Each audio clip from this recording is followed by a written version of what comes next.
Chapter 304. No one could have thought that Li Tianlan would be so straightforward. Song Xiai was very clear about her position. She had seriously injured Su Chu and Ning Qiancheng, and suppressed the East Emperor Palace in the previous 2 maneuvers. She knew that she and Li Tianlan would not become friends. But she also did not expect that Li Tianlan would make a move. As soon as he confirmed her identity, the frenzied sword intent had already come from the sky. The huge alloy that blocked out the sunlight was flying in the air. The sunlight became dim. Li Tianlan took a step, and his whole person suddenly changed dramatically. It was an indescribable feeling. Before one step, it was the real world. Li Tianlan was illusory. He was standing there, but he was as illusory as dust. After one step, it was the illusory world. The high platform, the ruins, the trees in the distance, the crowd around, the hot light. Everything became blurred in the sword intent.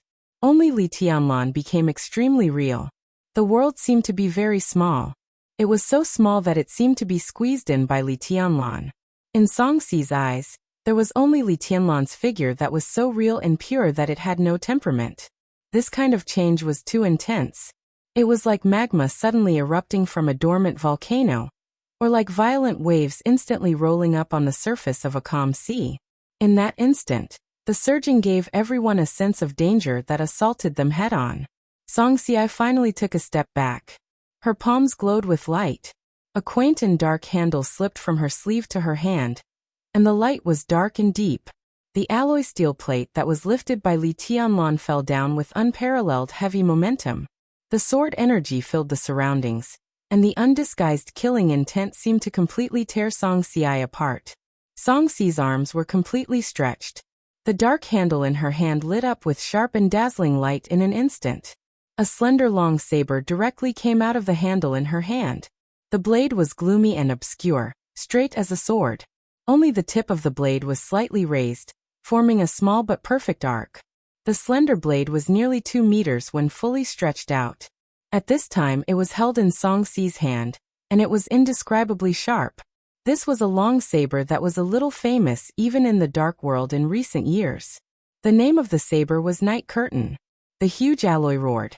Song Xiai held Night Curtain in her hand tightly and raised the saber. The long and narrow blade swept past with an ear-piercing whistle.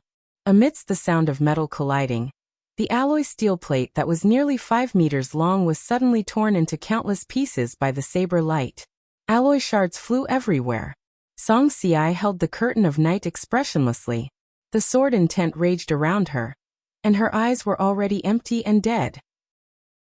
It was not until this time that Zhao Hufei, the director of the logistics department of the Sky Academy, reacted. "What are you doing? The drill hasn't started yet." Zhao Hufei subconsciously roared. "All of you, scram." Li Tianlan interrupted Zhao Hufei directly. Zhao Hufei was stunned. His face suddenly turned red, and even a little purple. Li Tianlan glanced at him, and then his eyes fell on Song Xiai. It was a very calm look. However, Zhao Hufei, who was filled with anger, felt as if someone had splashed a bucket of cold water on him. The flames burning in his chest were immediately extinguished and turned into ice. He was still angry. However, he couldn't vent his anger at all. His anger was completely suppressed by his instinctive fear. His mouth moved, and he actually took a few steps to the side. Only then did he notice the change in Li Tianlan. The change from illusion to reality was violent and abrupt. At this moment Li Tianlan stood there. His figure was very small, but his will seemed to fill the entire training ground. Zhao Hufei couldn't even find a place to stand. The elites of the Sky Academy subconsciously surrounded him. Li Tianlan was directly shrouded by countless cold eyes. "Step back." Song Xiai suddenly spoke. Everyone was slightly stunned. Although they didn't step back, they didn't continue to move forward. Among them, there were not only the elites of Phantom, even the elites of the 3000 world, and the Blizzard organization were included. Song Xi's prestige in the Deep Sea Academy was evident. "You took the initiative to attack." Song Xiai clenched the slender and dark curtain of night in her hand, and took a step forward. Her appearance was gorgeous and flamboyant, but her lifeless eyes were filled with a strong sense of danger and sharpness. Li Tianlan frowned imperceptibly. He didn't like this woman. It was not only because she seriously injured Su Chu and Ming Qiancheng. It was almost an instinctive rejection. Song Xiai gave him a weird feeling. Although the tentative blow just now didn't produce any results, it was enough for her to judge a lot of things. The saber in Song Xi's hand was neither good nor bad. That saber was very strong, but Li Tianlan was sure that the other party didn't have a special constitution. She didn't have a single wind vein or thunder vein, let alone wind and thunder veins. Most importantly, he was now completely convinced that this woman's willpower was average. It didn't mean that she wasn't strong-willed. Willpower included many things. One of them was perception. The perception of danger, the general judgment of the enemy. These were all perceptions. Song Xi's perception was so bad that it was completely beyond Li Tianlan's expectation. But her mind was extremely firm. Not sharp enough but firm enough willpower. All these combined made Song Xiai look extremely stiff. This was what made people feel most uncomfortable about her. Li Tianlan didn't know how many people could perceive Song Xi's flaws. But he could see it. Jiang Shangyu, who had always hidden his heavenly king heart, could also see it. In fact, his willpower was perfect. This meant that there were too many possibilities. Li Tianlan thought silently, but his expression was still as calm as water. So what if I make the first move? Anyone who offends me will pay the price. Song Xiai raised the curtain of night in her hand. The curtain of night was really as gloomy as the night. Even under the scorching sun, the slender blade was still dark and obscure. The blade of the curtain of night pointed at Li Tianlan. And Song Xi's aura suddenly began to rise wildly. Li Tianlan smiled. The only purpose of his coming here today was to find Song Xiai. Song Xiai sent Su Chu and Ming Qiancheng out of the final maneuver. He had to send Song Xiai out of the final maneuver. Li Tianlan didn't mind paying the price, but the premise was that the other party had to have the ability to do so. His figure gradually became blurred under the scorching sun. The world was still illusory. Li Tianlan's figure merged into the air like flowing water, and completely became nothingness. Song Xiai frowned her beautiful eyebrows tightly. She didn't think that Li Tianlan was much stronger than her, but Li Tianlan's strange and erratic maneuverability was her most hated opponent. Song Xi's eyes became more and more lifeless. But the killing intent in her dark pupils was getting stronger and stronger. The scorching wind blew under the scorching sun. There was a subtle sword energy in the wind. Song Xiai turned around abruptly along the sword energy. Li Tianlan had already appeared on the number 2 platform hundreds of meters away. He was so clear and real. He was so real that people would subconsciously ignore everything around him. Li Tianlan looked at Song Xiai. His voice directly covered the area of hundreds of meters around, grand like thunder. Come here. Li Tianlan's voice was indifferent and casual. 2 simple words, but they were completely filled with careless contempt. This was a very strange tone for Song Xiai. She didn't feel angry but laughed. She was extremely beautiful, and when she laughed, she was so gorgeous that people couldn't even look at her directly. Here it comes, Song Xiai said. The curtain of night shifted its direction and pointed directly at Li Tianlan. The blazing sunlight became distorted in a state visible to the naked eye along with the offset blade. A large area of space shook layer by layer with Song Xiai as the center. The air spread like waves. The undulating space enveloped the number 1 platform and kept spreading. The space didn't surge fast, but it slapped outward layer by layer, and when it came to Li Tianlan, it had become a violent roaring tide. The distorted space hit everything with a surging roar, as if it was going to collapse the whole world. Song Xiai clenched the long saber in her hand. In the extreme silence, there was suddenly a sharp and high-pitched scream that was enough to pierce gold and crack stones on the number 1 platform. Far away, the blade of the curtain of night suddenly stabbed forward. Thunder and lightning burst out, covering the sky and the sun. This stab didn't seem to use much strength, but Song Xi's whole body seemed to be carried up by this stab and rushed directly to Li Tianlan. The wind rose. The clouds surged.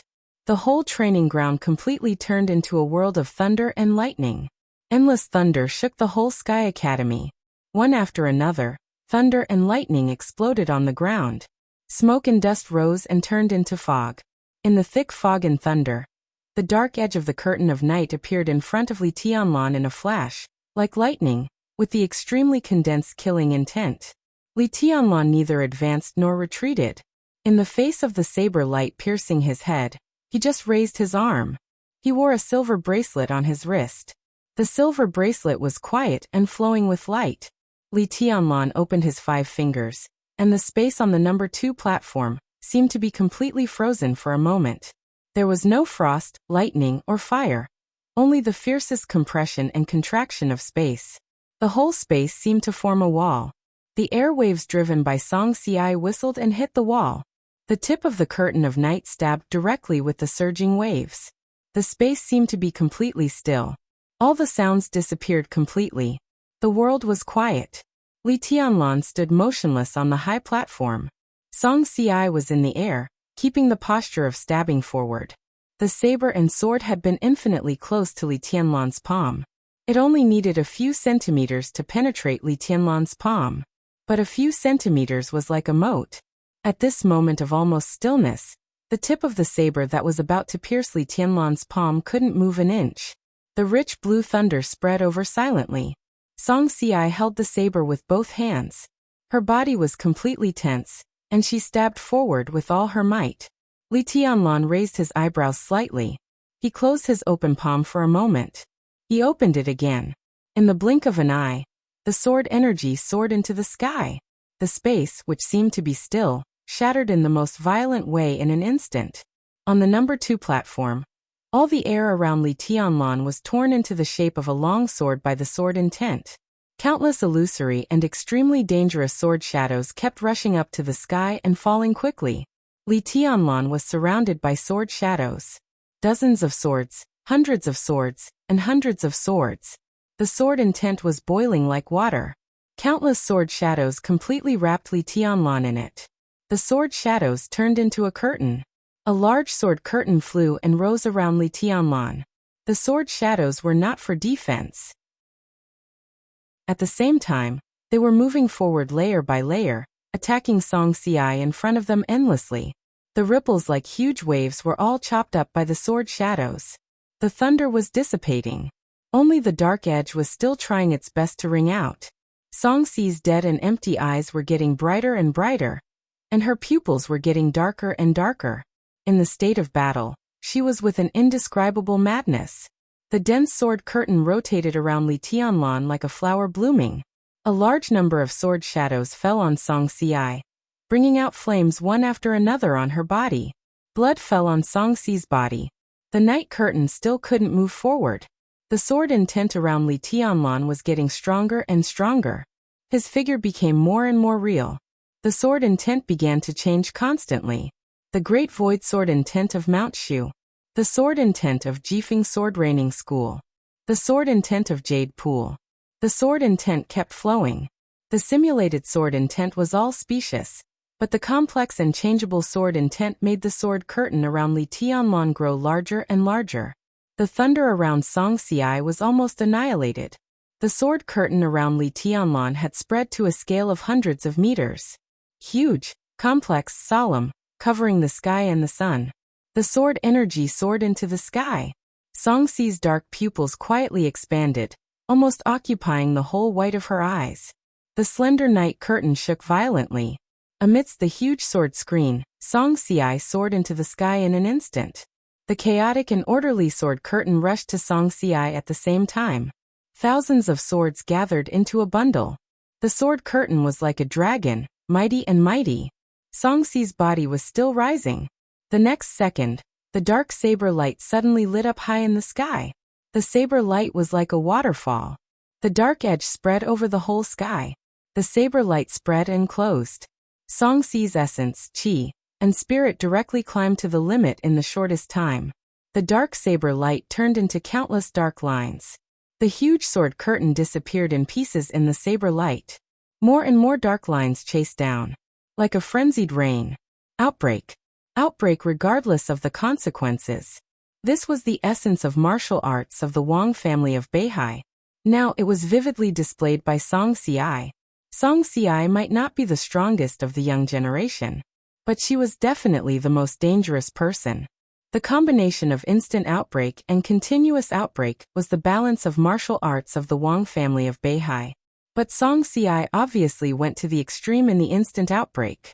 This meant that she could directly release all her physical strength and unique skills in the shortest time in the most thorough way, regardless of the consequences.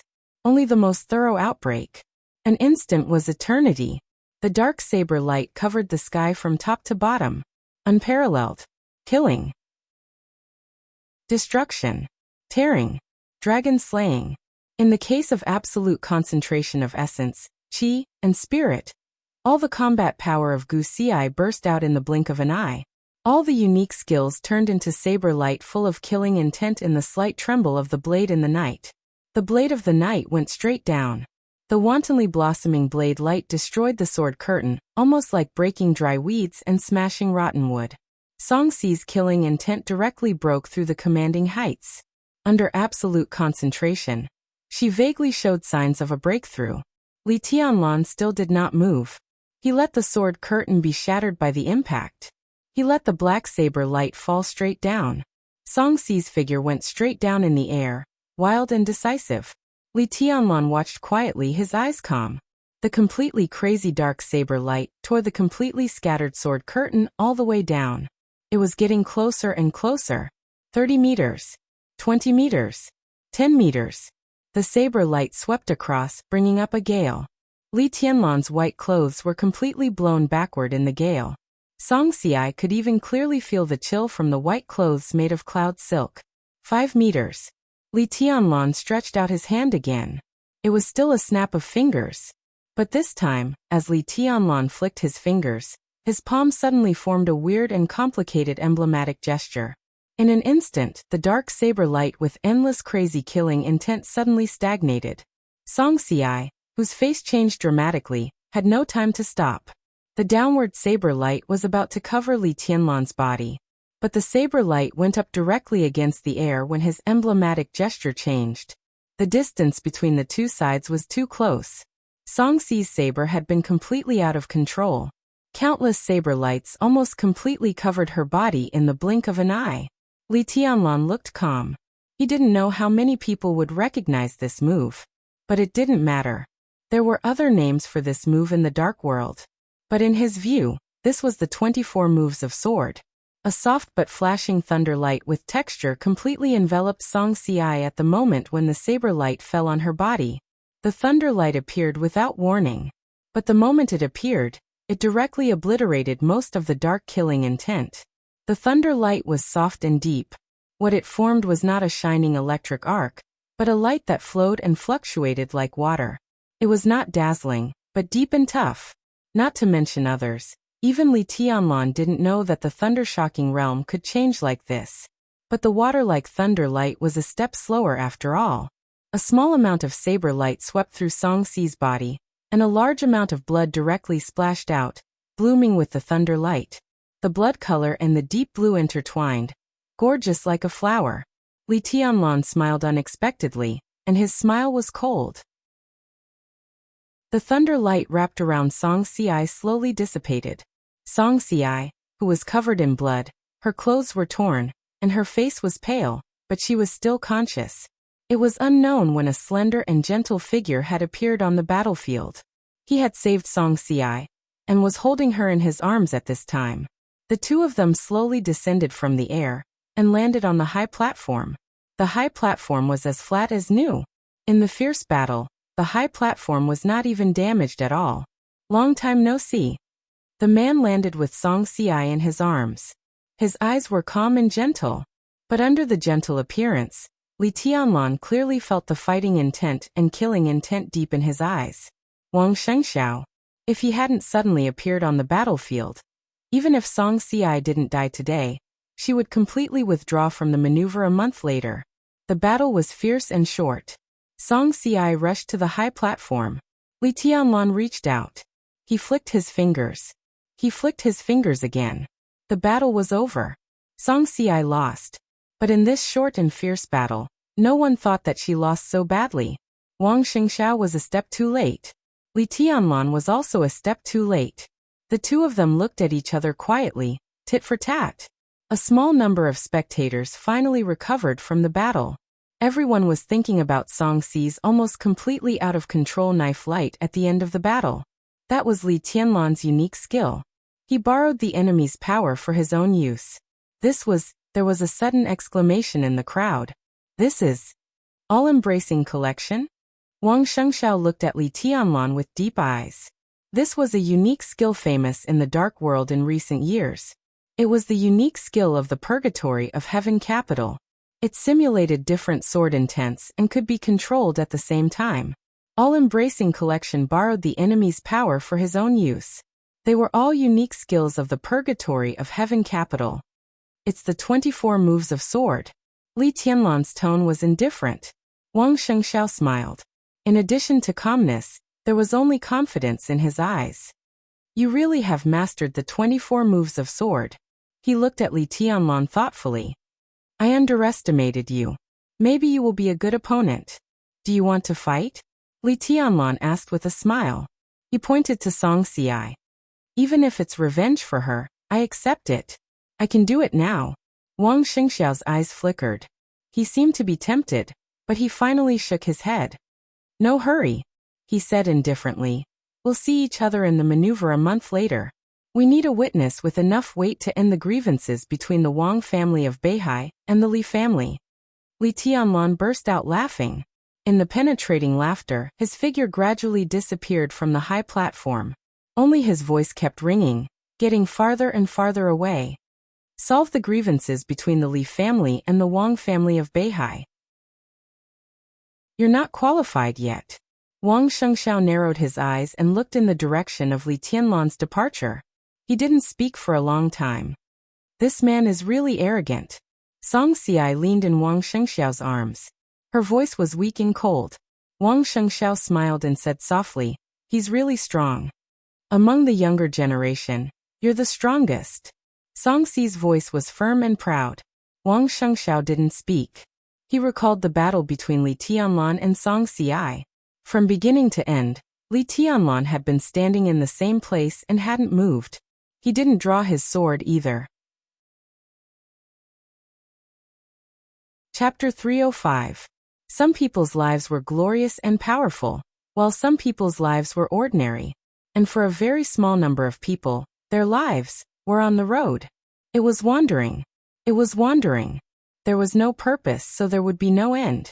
In June, when the Northern Hemisphere entered the early summer, Australia in the Southern Hemisphere had already ushered in the early winter. The bustling lights shone in the cold night of Sydney. The Bay Bridge bathed in lights was like a long rainbow across the sea. The lights fell on the water, illuminating a large area of water waves, a piece of glazed brilliance. This was a prosperous but cold, almost aesthetically beautiful city. The Sydney Opera House next to the Bay Bridge was already brightly lit. Lin Fonting, wearing a black coat, walked leisurely through the gate of the Opera House and went straight to the Opera Hall. Guests shuttled past him in twos and threes. Lin Fonting's expression was gentle and calm. He walked at a moderate pace. It was a kind of leisure and freedom emanating from his bones, very clear, but not infectious. This was only his own mood.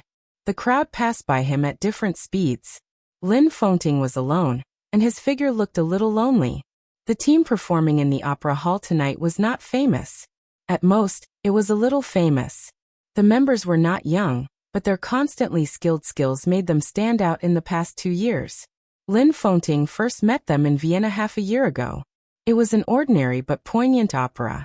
Lin Fonting did not like opera very much, but that performance had touched his heart without batting an eyelid, reminding him of his wife who had died of illness 10 years ago. She was also a woman who liked to travel. So Lin Fonting had been following the opera house for half a year. They did not know each other. Lin Fonting just liked to watch their performance. From Vienna to Germany, via Star State into Sydney, the next stop was Melbourne. The opera house's pace was very full, so their pace was very fast. Lin Fonting followed as he pleased. Being in a hurry was also a kind of scenery. The bell rang in the opera house. There were less than 20 minutes before the opera officially began. Stepping on the bell and entering the extremely complex and gorgeous opera hall built of boxwood and birch, Lin Fonting calmly looked for his seat. He had the most ordinary ticket in his hand, and the seat was at the back, not far from the door. Rows of red seats passed by. Lin Fengting slowly moved forward. He took off his coat. A wisp of natural and rich fragrance drifted over. Gentle and empty. This scent was different from any perfume. It was the most natural body fragrance of a woman, and it was unique. Lin Fengting, who had already found his seat, sniffled and subconsciously raised his head. Right next to his seat, a young woman was quietly sitting there, also observing him. The woman was wearing a dark blue cotton dress, and her long hair casually fell on her shoulders. Her sitting posture was elegant and formal, and her back was very straight. It was as if she was not here to watch an opera, but to negotiate. This was indeed a negotiation. The lights in the opera hall were dim. The light obscured the woman's beautiful face, but her bright and beautiful eyes, which seemed to be able to see the starry sky, were now quietly looking at Lin Fengting with a smile. Lin Fengting was stunned. It wasn't because he was stunned by the woman. Instead, it was an unexpected surprise. He didn't expect to see her here. But the moment he saw her, Lin Fengting knew that this was a negotiation. Although he didn't know what the other party wanted to talk about. Lin Fengting thought for a moment. He was a wild crane that stood aloof from worldly affairs and didn't pay attention to the so-called general trend, so he didn't remember the other party's name for a while. It wasn't that he had a bad memory. Strictly speaking, the two hadn't even formally met. He smiled and said vaguely, "Boss Qin, why are you here?" Qin Weibai, who seemed to be everywhere, was sitting next to Lin Fengting's seat. She always appeared in the most suitable place and did what she thought she should do the most. Qin Weibai bowed to Lin Fengting. Her smile was light, but her eyes were full of respect. "Sir is here, so I'm here." Qin Weibai opened her mouth with a smile. She paused and introduced herself. "I'm Qin Weibai." Lin Fengting narrowed his eyes.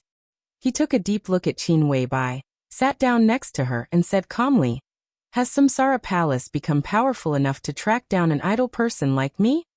"It's just an unintentional coincidence," Qin Weibai said softly. Her face flickered in the rotating lights of the opera hall, but people could feel her sincerity intuitively. "If you mind, sir, I'm willing to apologize." "It's not necessary." Lin Fengting shook his head, as if he didn't mind this kind of thing.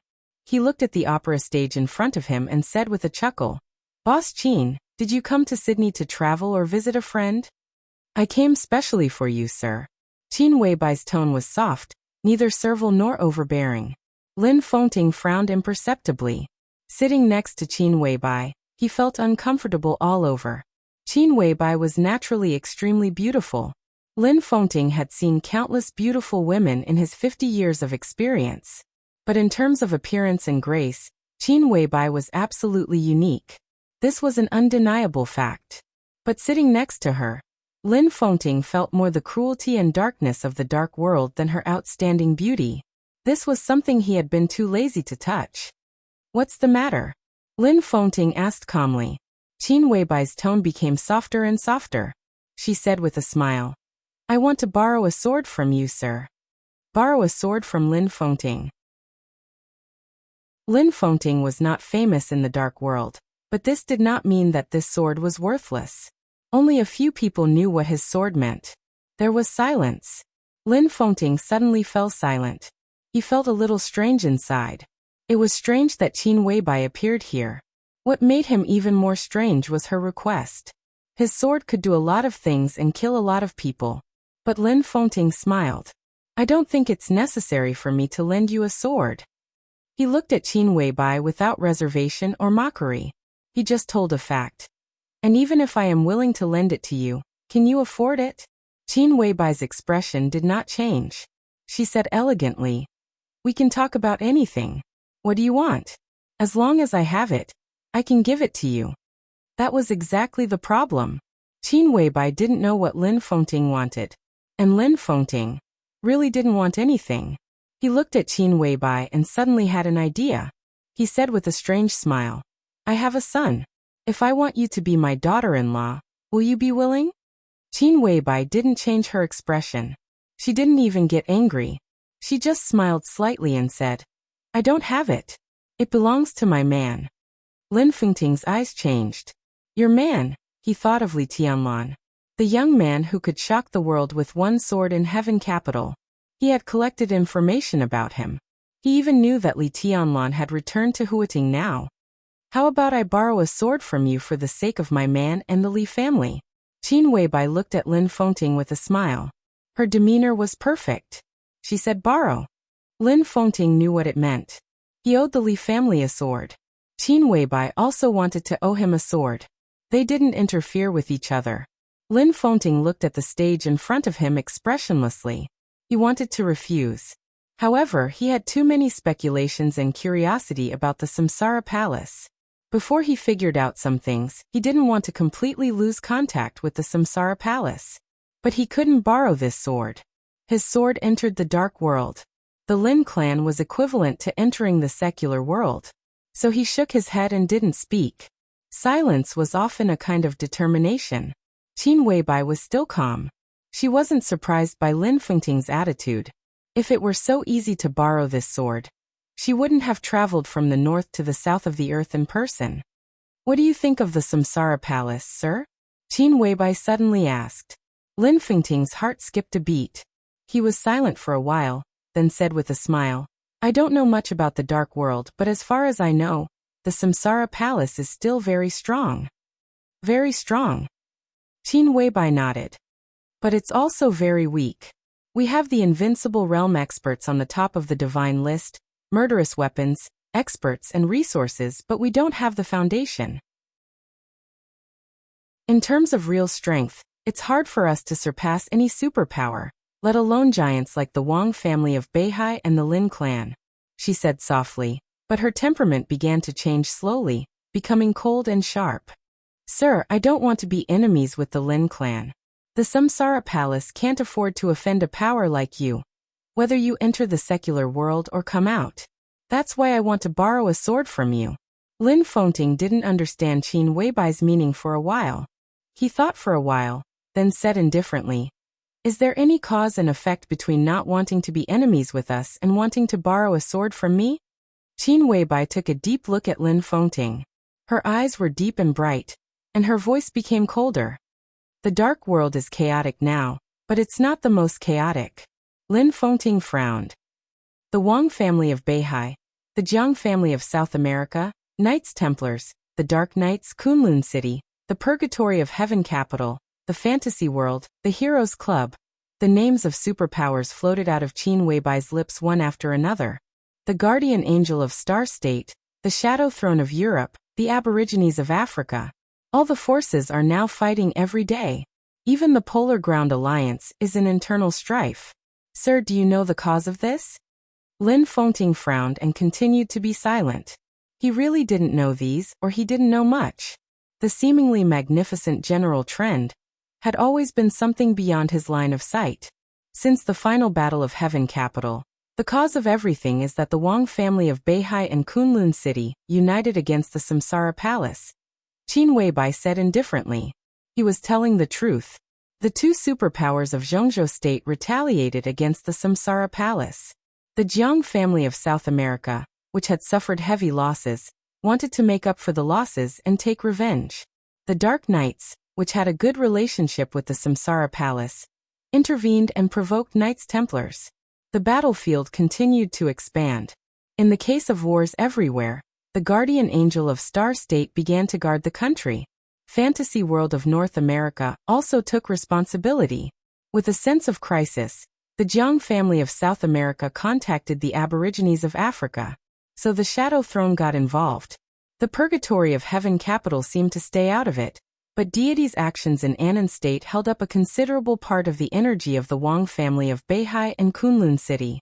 This was an unexpected mess. No one could have imagined that it would come to this. Fighting and killing. The flames of war swept the world in just 2 years, and there was no sign of it stopping. The original reason was no longer important. The most important thing was that now all the superpowers had no way out.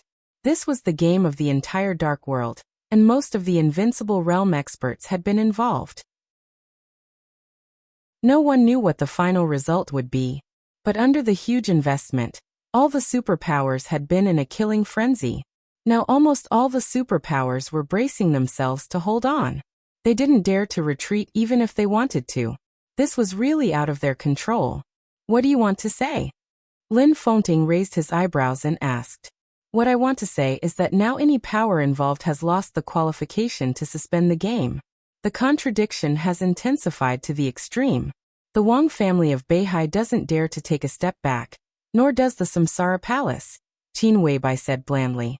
Qin Weibai said blandly, but the difference is that Samsara Palace has been prepared for this for a long time. From the very beginning, we have already expected this situation. Lin Fengting's eyes finally became serious. The Samsara Palace had been mentally prepared for everything today. From another perspective, could it be explained that today's chaos in the dark world was completely planned by the Samsara Palace?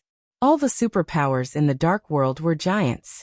With the original reason, it was not difficult to deliberately disturb the whole situation. From the moment the Samsara Palace contacted the Dark Knights, the situation had begun to be a little out of control. At that time, the Samsara Palace began to fight back. When all the superpowers were most likely to cool down, the Samsara Palace's counterattack was equivalent to sounding the horn of war. So the situation was completely out of control. Chaos. More and more chaotic. The dark world was a game of chess. But the Samsara Palace really turned the whole dark world into a game of chess, and even regarded itself as a pawn. It was not too difficult to create such a situation. Any superpower could do it if it planned hard. But such a situation had been avoided by all the superpowers in the past. Because a chaotic situation was not good for anyone. Just like now, even the Samsara Palace, which had planned everything, did not get any benefit. On the contrary, it suffered heavy losses. So why did the Samsara Palace plan all this? Lin Fengting was deep in thought. Qin Weibai changed her sitting posture, looked at Lin Fengting, who was silent, and continued. Sir, if I remember correctly, there are branches of the Lin clan in Europe and America, right? And it's a very powerful branch of the Lin clan. Lin Fengting's expression suddenly changed. His eyes suddenly became cold, and a majestic killing intent instantly surged in the opera hall. The Lin clan did not enter the secular world. That was the direct descendant of the Lin clan in Switzerland. The Lin clan had always been free. The direct descendant headquarters almost never cared about how the branches developed. But the branches were part of the Lin clan after all. If they were at a critical juncture. What do you want? Lin Fengting asked coldly. In such a chaotic situation, as long as a clue is needed, the powerful and hidden Lin clan will be involved in the dark world. It's not difficult for me to do this. Qin Weibai's tone became cold. She wanted to Lin Fengting a sword. It was a request, a negotiation, and a threat. What she wanted, she had to get it. Lin Fengting's face became more and more ugly. He looked at Qin Weibai coldly. After a while he suddenly laughed. Boss Qin, aren't you afraid that I'll kill you? Lin Fengting asked. His voice suddenly became very soft. If you kill me, you will lead the Lin clan's headquarters into the secular world to fight for countless branches of the Lin clan in less than a month. Is this the result you want, sir? Qin Weibai said calmly. You borrowed a sword from me because you also want the Lin clan to enter the secular world. Lin Fengting's tone was cold. It's not the same. Qin Weibai shook her head. If I want the Lin clan to enter the secular world, I will call you your highness tonight, not sir. Lin Fengting's heart moved, and he seemed to be thinking about something. Where are you going to use this sword? He asked softly. Snow Country. Qin Weibai said without hesitation. The Polar Ground Alliance was in Snow Country. Lin Fengting suddenly understood that the Samsara Palace completely wanted to mess up the whole dark world. What do you want? At this moment, Lin Fengting finally had some curiosity. Me. Qin Weibai smiled softly and said softly. I just want a sword from you, sir.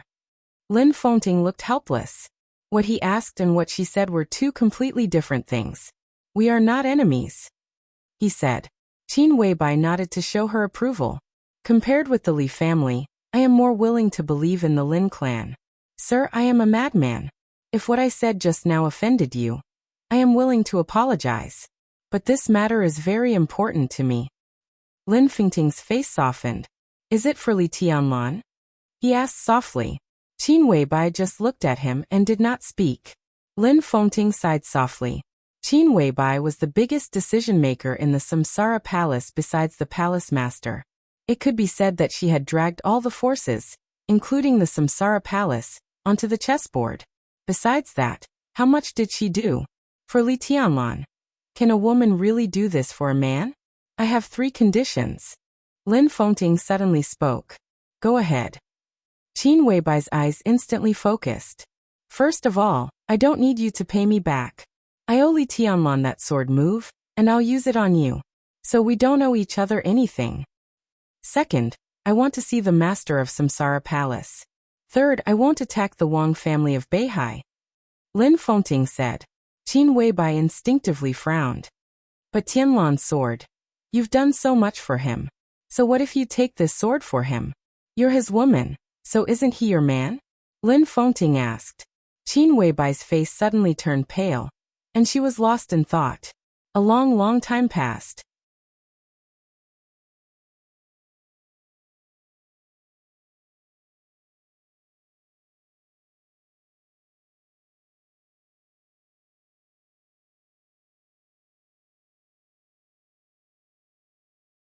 The Jiang family was the soul of Beijiang.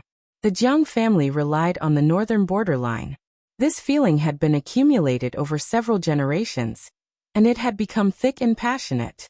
Jiang Shangyu had been in Beijiang for a week, but he never got to see his father. Jiang Shan was very busy. He could be said to be one of the most successful leaders among the previous leaders of Beijiang. His daily schedule was full. Jiang Shangyu got the news from the secretary that Jiang Shan had not returned home for nearly a month. But Jiang Shangyu had to wait. He had something very important to confirm with his father. It was almost noon. An old-fashioned Mercedes-Benz slowly drove into the Beijiang Council's compound. The number plate of Beijiang reflected the sunlight, looking mysterious and majestic. Jiang Shangyu, who had been sitting on the balcony in a daze, stood up and jumped directly from the balcony on the second floor. The Mercedes-Benz slowly came to a stop. Jiang Shangyu walked to the side of the car and opened the back door himself. Jiang Shan, who finally had some time to go home, got out of the car. Jiang Shan was not tall and slightly fat. He was less than 50 years old this year, but his hair had already turned white. His skin was dark. Judging from his appearance, he looked like an ordinary fatty. But this was a very dignified fatty. His expression was calm, and his whole body carried a kind of natural majesty after being in a high position for a long time. He was like the vast land of Beijiang, desolate and distant. Jiang Shangyu smiled and called him Dad. Jiang Shan nodded and said calmly, "Let's eat first. I have a meeting in the afternoon."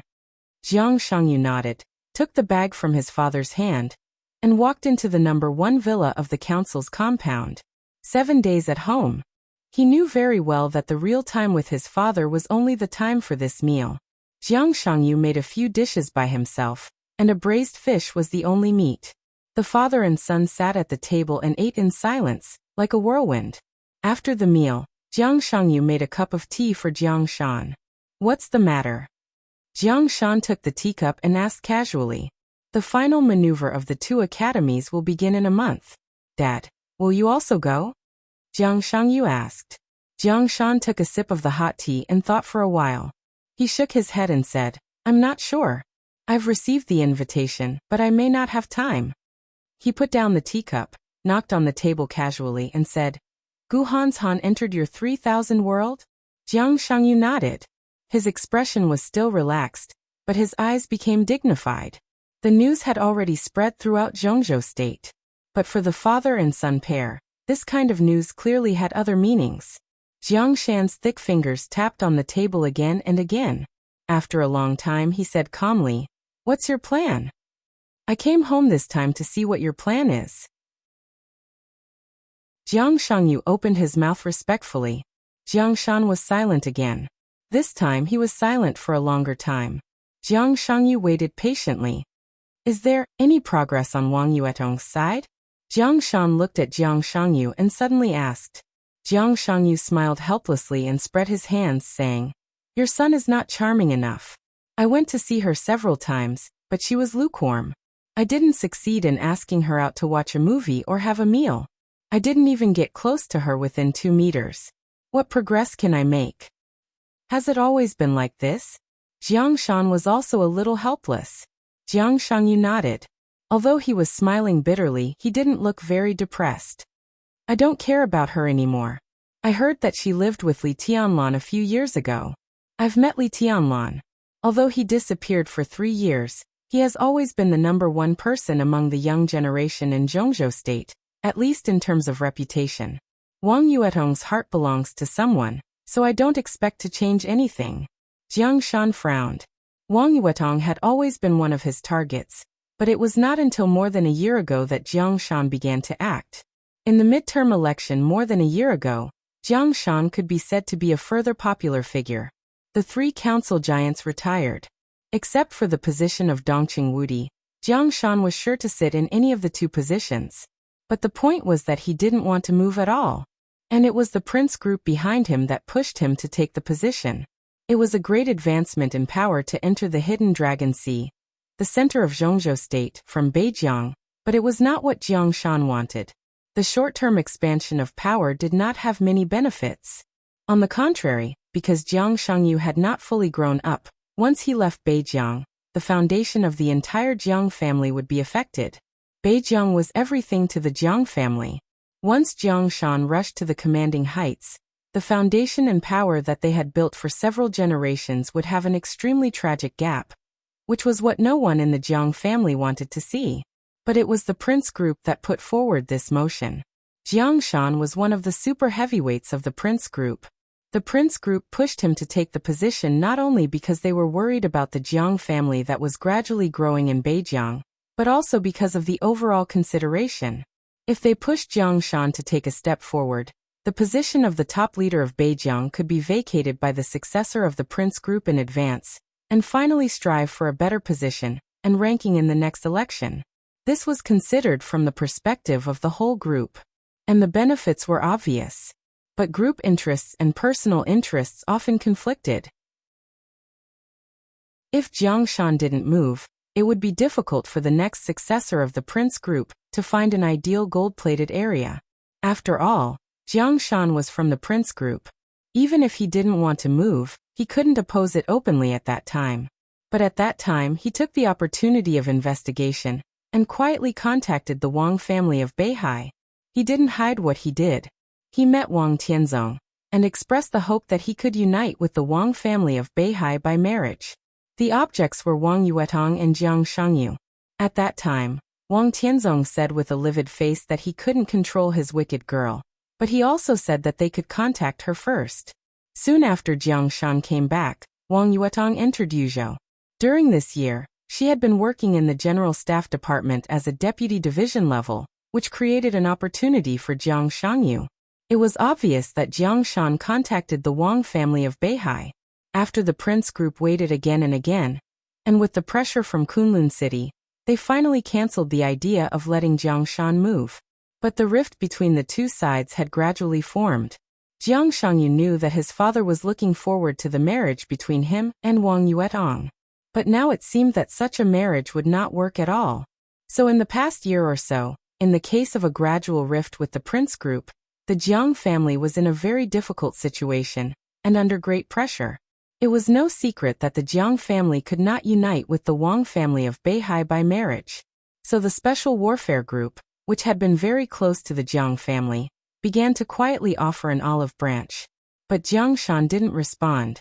As the final maneuver of the 2 academies approached, Jiang Shangyu's 3,000 world accepted Guhan's Han, which could be said to be the most obvious signal given by the Jiang family in the past year or so. This signal was sensitive enough to at least cause uneasiness in the prince group. But now everything was not certain. Jiang Shangyu came back to see Jiang Shan's specific plan. Guhan's Han entered the 3,000 world. This seemed to be a transaction and alliance between the younger generation. But in fact, within the Special Warfare Group and the Prince Group, this was the clearest signal. Under this signal, there were 2 endings. The first was that Jiang Shangyu would withdraw from the 3,000 world after the final maneuver, when Guhan's Han occupied the leading position. The second was that Jiang Shangyu would stay and serve as the number 2 figure in the 3000 world. The first ending proved that although there was a rift between Jiang Shan and the Prince Group, he was still a member of the Prince Group, at least without obvious disloyalty.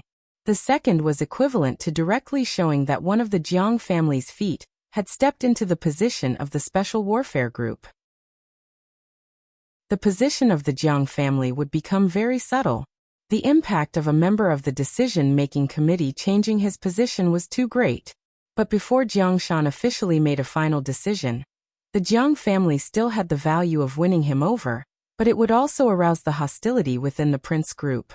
This was a subtle and dangerous opportunity. Before the final maneuver began, Jiang Shangyu must listen to his father's decision. If you have no decision, I can withdraw from the 3000 world after the maneuver. Jiang Shangyu suddenly said. Jiang Shan's fingers, which were tapping on the table, paused. He raised his eyelids and looked at him, saying, "Are you willing?" Jiang Shangyu smiled. "It's nothing. Gu Hanshan can't take away what belongs to me." Jiang Shan took a deep look at his son and said calmly, "What's your plan?" "I don't have a specific plan yet. I just have a goal." Jiang Shangyu shook his head and whispered, "Li Tianlan." Jiang Shan's eyes suddenly froze. "Li Tianlan, do you want to cooperate with him? I have to get in touch with him first." Jiang Shangyu smiled brightly when he thought of the young man who almost killed him in Heaven Capital 3 years ago.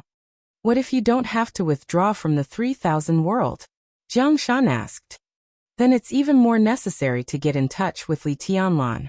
Jiang Shangyu lowered his eyelids and said calmly, "I can give the leadership of the 3000 world to Gu Hanshan. But why can't he ask himself why? Why does he take it for granted?"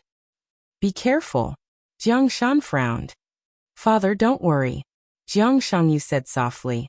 "I won't do anything before I'm sure." Jiang Shan said, "Then don't quit for the time being. How long will it take for you to enter the thunder-shocking realm?" Jiang Shangyu had the exquisite bone and the heavenly king heart. 3 years ago, he was at the peak of the fire-flaming realm. 3 years later, he still hadn't entered the thunder-shocking realm. "Anytime." Jiang Shangyu laughed. "Dad, I'm going to celebrate for myself. Lend me second uncle's cruise ship." "You want to?" Jiang Shan pondered. "I want to hold a banquet in Huating." Jiang Shangyu said with a smile. "The invitations have been sent out. Wang Shengxiao, Gu Hanshan, Song Xiai, Li Tianlan, and Dongcheng Rushi will all receive the invitations. In addition, I also invited Wang Yuetong. Li Tianlan will go, so will Wang Yuetong. Maybe there will be a good show." "Wang Yuetong." Jiang Shan shook his head and sighed. "It's a pity. If she could marry you." Jiang Shangyu was a little surprised. "Dad, why do you attach so much importance to the Wang family of Beihai? Even if we don't stay in the Prince Group, we won't be worse than the Wang family of Beihai in the Special Warfare Group, right?" "What do you know?" Jiang Shan shook his head in self-mockery. "The Wang family of Beihai has a special position in Zhongzhou State. They are powerful, but their focus is destined to be on Beihai province. If we cooperate with the Wang family of Beihai, Beijiang may become the sphere of influence of the Southeast Group. But here, the Jiang family is the master. As long as we don't have other ideas, Wang Tianzong won't interfere in the affairs of Beijiang. Kunlun City is different. Even if we join the Special Warfare Group, Gu Xingyan will quietly support a force that can compete with the Jiang family. Kunlun City has a long history, but it has only been at the peak for a short time. It's just a nouveau riche. How can it compare with the Wang family of Beihai? You can look down on any force, but you can't look down on the Wang family of Beihai," Jiang Shan said with a dignified look. Jiang Shangyu answered casually and said with a smile, "Of course. How can I look down on the Wang family of Beihai now?" Jiang Shan frowned and sighed softly. "We are in a difficult situation now. But if we have other choices, we'd better stay away from Li Tianlan as much as possible. That kind of possible cooperation." He suddenly paused. "Do you think highly of him?" "He is a person with infinite possibilities," Jiang Shangyu said seriously. "I've contacted him. He is the kind of person who would never be so ostentatious if he is not sure. I saw him severely injure Gu Yunxiao in the video. And I also saw the video of him fighting with Song Si. It made me feel very wrong. Li Tianlan is very abnormal, but I can't tell what's wrong. Dad, I have an intuition that the current Wang Shengxiao should not be a match for Li Tianlan. Even among the younger generation, Li Tianlan has no opponent. So what? Jiang Shan said indifferently. After all, he is just a young generation. Does Li Tianlan have time to grow up? When it comes to the older generation, there is nothing to worry about. Jiang Shangyu said disapprovingly. His Highness Li Honghe is still alive. He forcibly restored to the peak state at the border. Now he should be getting stronger and stronger. Senior Li was the third on the divine list. Even if he is still not a match for Wang Tianzong, he is not weak. As long as he is alive, the Wang family of Beihai will not dare to do anything rashly. Indeed. Jiang Shan's face was a little gloomy. The Wang family of Beihai does not dare to do anything rashly. But it's not that they will not do anything. Jiang Shangyu was silent for a while. Thinking of the Wang family of Beihai's increasingly magnificent style of doing things in recent years, he still shook his head. If they really do something, I don't think they can withstand Senior Li's dying counterattack. That will cause them heavy losses. Bullshit. Jiang Shan's slightly fat face shook. He glared at his son fiercely and took a deep breath. After a long time, he suddenly said, Our Jiang family has been developing well these years. Many people say that if the Jiang family can have an invincible realm expert, then now we will definitely not be weaker than the real top rich and powerful families like the Dongqing clan. Have you heard this saying? Jiang Shangyu raised his eyebrows and nodded subconsciously. Jiang Shan smiled with some pain and self-mockery. Actually, we used to have an invincible realm expert. Swish. Jiang Shangyu almost jumped up. The Jiang family had an invincible realm expert? Even in the past, Jiang Shangyu had never heard of it. How is it possible? He asked after taking a deep breath. Nothing is impossible. It's just that few people know. Maybe only I know. Jiang Shan's smile was extremely ugly. The invincible realm expert of our Jiang family can almost be regarded as the shortest-lived invincible realm expert in the dark world. This is not glory, it is a shame. Jiang Shangyu breathed quickly and stared at his father. It's your little grandpa. Jiang Shan sighed softly. We have been very close to the Special Warfare Group. More than 20 years ago, after Li Guangtu's treason, Kunlun City had just taken over. During that period, the old patriarch of the Wang family of Beihai had just died. You should know that Wang Tianzong broke through to the invincible realm relatively late, so during that time, there was no invincible realm expert in the Wang family of Beihai. Gu Xingyan was very ambitious. He just stepped on the Li family and wanted to take advantage of the time when the Wang family of Beihai was empty to swallow the Wang family of Beihai. During that time, Wang Tianzong did not enter the invincible realm. As long as he died, the Wang family of Beihai would be in a different situation. But at that time, Kunlun City was closely watched by all parties. It was not convenient for them to take action, so they found your little grandpa, my uncle. At that time, my uncle seemed to be a top expert of the half-step invincible realm, but only I knew that he had just broken through to the invincible realm. Because of this, we were moved by the benefits offered by Kunlun City. My uncle, who was in the invincible realm, accepted the deal and went to the Wang family of Beihai to assassinate Wang Tianzong. Jiang Shangyu's mouth twitched and he said subconsciously, What happened later? Later? Jiang Shan's mouth twitched and he said dryly, Later he naturally failed and died. How did he die? Jiang Shangyu asked. Jiang Shan was silent for a long time before he took a deep breath. I don't know, Jiang Shan said. Although my uncle finally escaped back, he died in front of me before he had time to say a few words to me.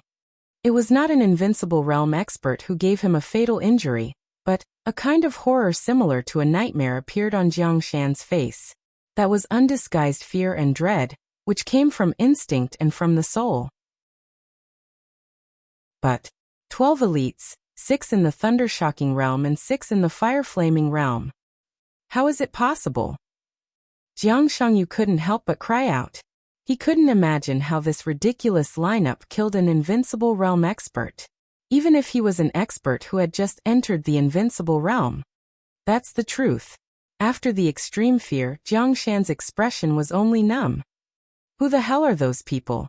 Jiang Shangyu asked subconsciously. I secretly checked, but there was no result. Those people seem to not exist. The only clue I have is a name left by your grandfather when he died. Chapter 307. Nanqing Temple was built in the deepest part of Nanqing Street, and the whole street got its name from Nanqing Temple. In the hundreds of years since the founding of Zhongzhou State, Yuzhou had become more and more prosperous. Today, Nanqing Temple had become one of the few buildings of the previous dynasty in Yuzhou City. Nanqing Street was narrow and deep. 2 rows of straight poplars were planted on both sides of the street. The dense canopies of the thick poplars almost covered the sky.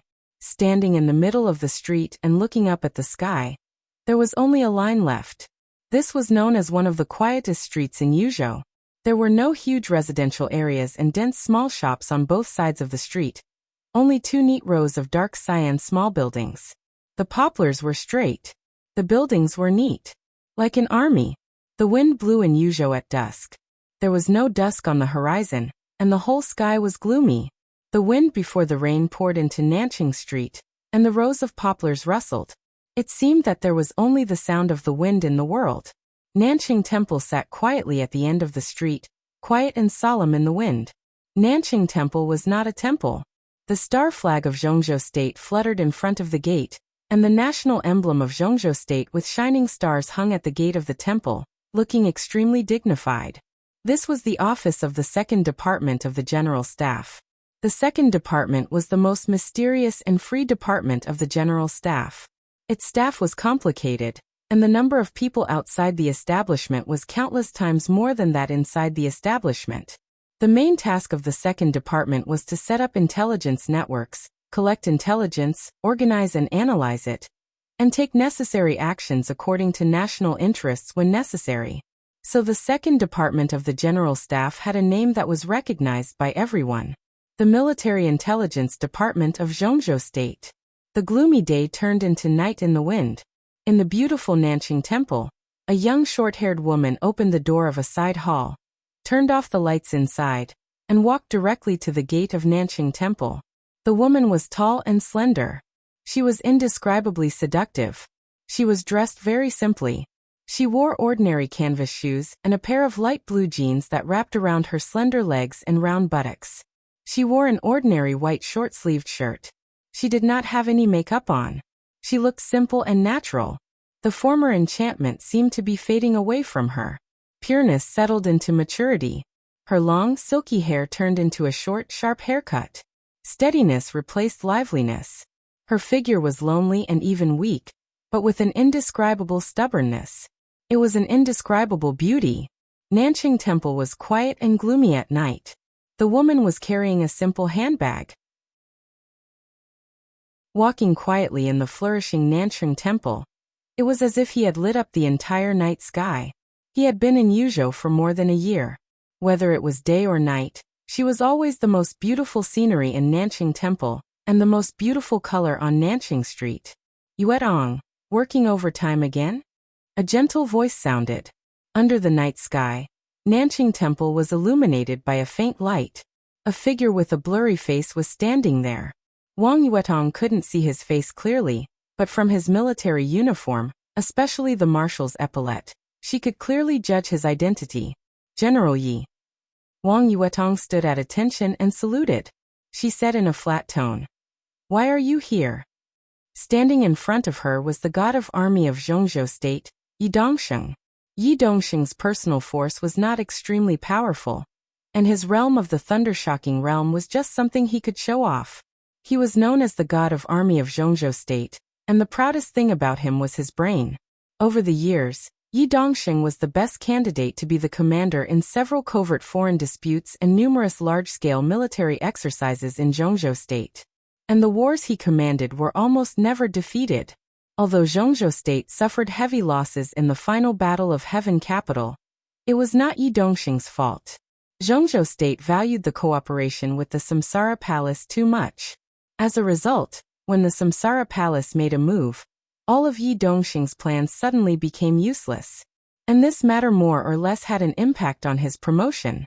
If not, when Qi Baizong, the standing minister of the army headquarters of Zhongzhou State, retired 2 years ago, Yi Dongxing would become the strongest opponent of Dongqing Wudi. Once Yi Dongxing won, the overall power of the Wang family of Beihai and the southeast faction would expand rapidly, and some more and more obvious hidden dangers would be suppressed by Yi Dongxing. To say the least, even if Yi Dongxing failed in the end, the Wang family of Beihai could get more chips, and it would be easier to trade with the Dongqing clan for the border control corps. Unfortunately, all of this came to nothing because of the betrayal of the Samsara Palace in the final battle of Heaven Capital, which directly led to Yi Dongxing's serious lack of competitiveness when competing with Dongqing Wudi. In fact, the Wang family of Beihai and the Southeast Group were really having a bad time in recent years. The hidden dangers inside the Wang family of Beihai were getting more and more serious, and the internal conflicts had been escalating in the past 2 years. Now it had reached the point where all discerning people could detect it. In the past 3 years, the Wang family of Beihai had at least 2 opportunities to eliminate this hidden danger. The first was that Yi Dongxing became the new giant of the empire. If he defeated Dongqing Wudi and took over, all the hidden dangers would be suppressed. Unfortunately, it was Dongqing Wudi, the commander of the Border Control Corps, who came up in the end. Yi Dongxing was still suppressed as the deputy minister of the army headquarters and the minister of the general staff. The second opportunity was for Wang Shengxiao to inherit the dragon vein. If Wang Shengxiao merged the dragon vein after breaking through the peak of the thunder-shocking realm, he could enter the invincible realm in just 1 or 2 years with the help of the immortality potion. This could also eliminate the hidden dangers inside the Wang family of Beihai. But when the Wang family of Beihai was still preparing for these, he had already perfected his martial arts with the help of the dragon vein. So the hidden dangers of the Wang family of Beihai still existed. The nerves of every big shot of the Southeast Group were getting tighter and tighter. In the dim light, Wang Yuetong took 2 steps forward. She could clearly see the solemnity in Yi Dongxing's eyes. Wang Yuetong hesitated a little, but in the end, she didn't ask anything. Yi Dongxing sighed tiredly, looked at Wang Yuetong, and said with a chuckle, "I'm here for a meeting and to see you. Yuetong, you haven't called me Uncle Yi for a long time. I work in the general staff, and now I'm a soldier under your command. It's not appropriate to call me Uncle Yi," Wang Yuetong said lightly. Yi Dongxing looked at Wang Yuetong, as if he were looking at a child in a fit of pique. He knew that Wang Yuetong held a grudge against him. It was Wang Tianzong's arrangement that she came to work in the general staff. The general staff had always been the traditional sphere of influence of the Southeast Group. Yi Dongxing, as the deputy minister of the army headquarters, was in charge of the general staff, and he managed the place well. Wang Yuetong worked in the general staff, which meant that she had always been under his eyes. It was not surveillance, but Yi Dongxing paid a lot of attention to Wang Yuetong's movements. Wang Yuetong naturally didn't like this feeling. "What's wrong with it?" Yi Dongxing sighed. "I was your grandfather's secretary for nearly 10 years. For a few years, your father put you in foster care at our home. I watched you grow up." Wang Yuetong looked calm and did not say a word. She was like a withered but stubborn flower that refused to wither. "Yuetong, now your father and I are under a lot of pressure. You can't be willful at this time," Yi Dongxing said helplessly.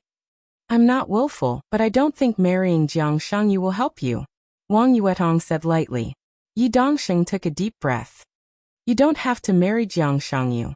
On this matter, your father didn't give Jiang Shan a clear answer. He just wants you to come to Yuzhou and get in touch with other young people.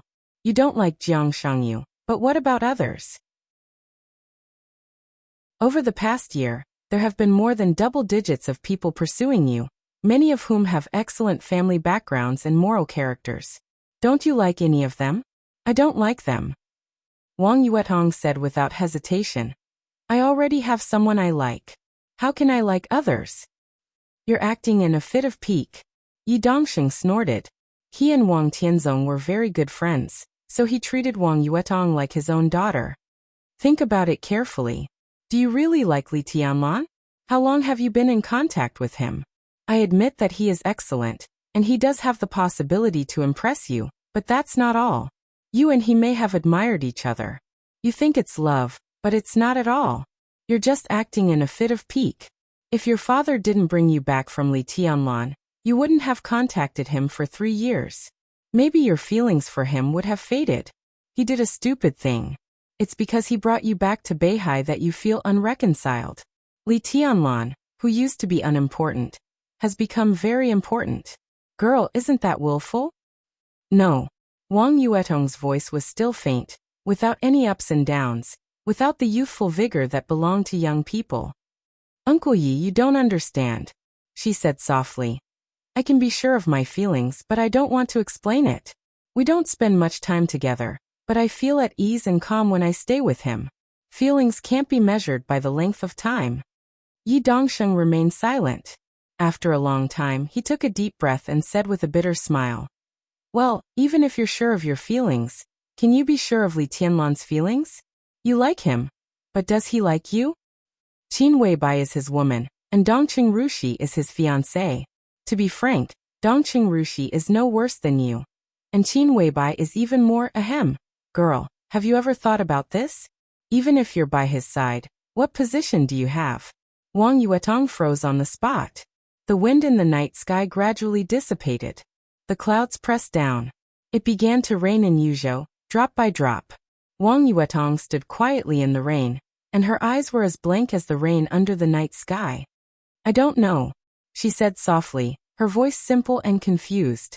She really didn't know. For 3 years, she had never thought about this question. She just instinctively persisted and didn't want to give up.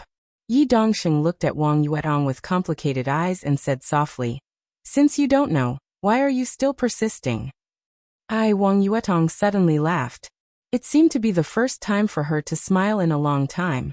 In a trance, she seemed to have returned to her former state, pure, lively, and enchanting. She tidied the short hair on her forehead and said softly, I just want my father to admit that only my persistence over the years is right. The man I like is the most right.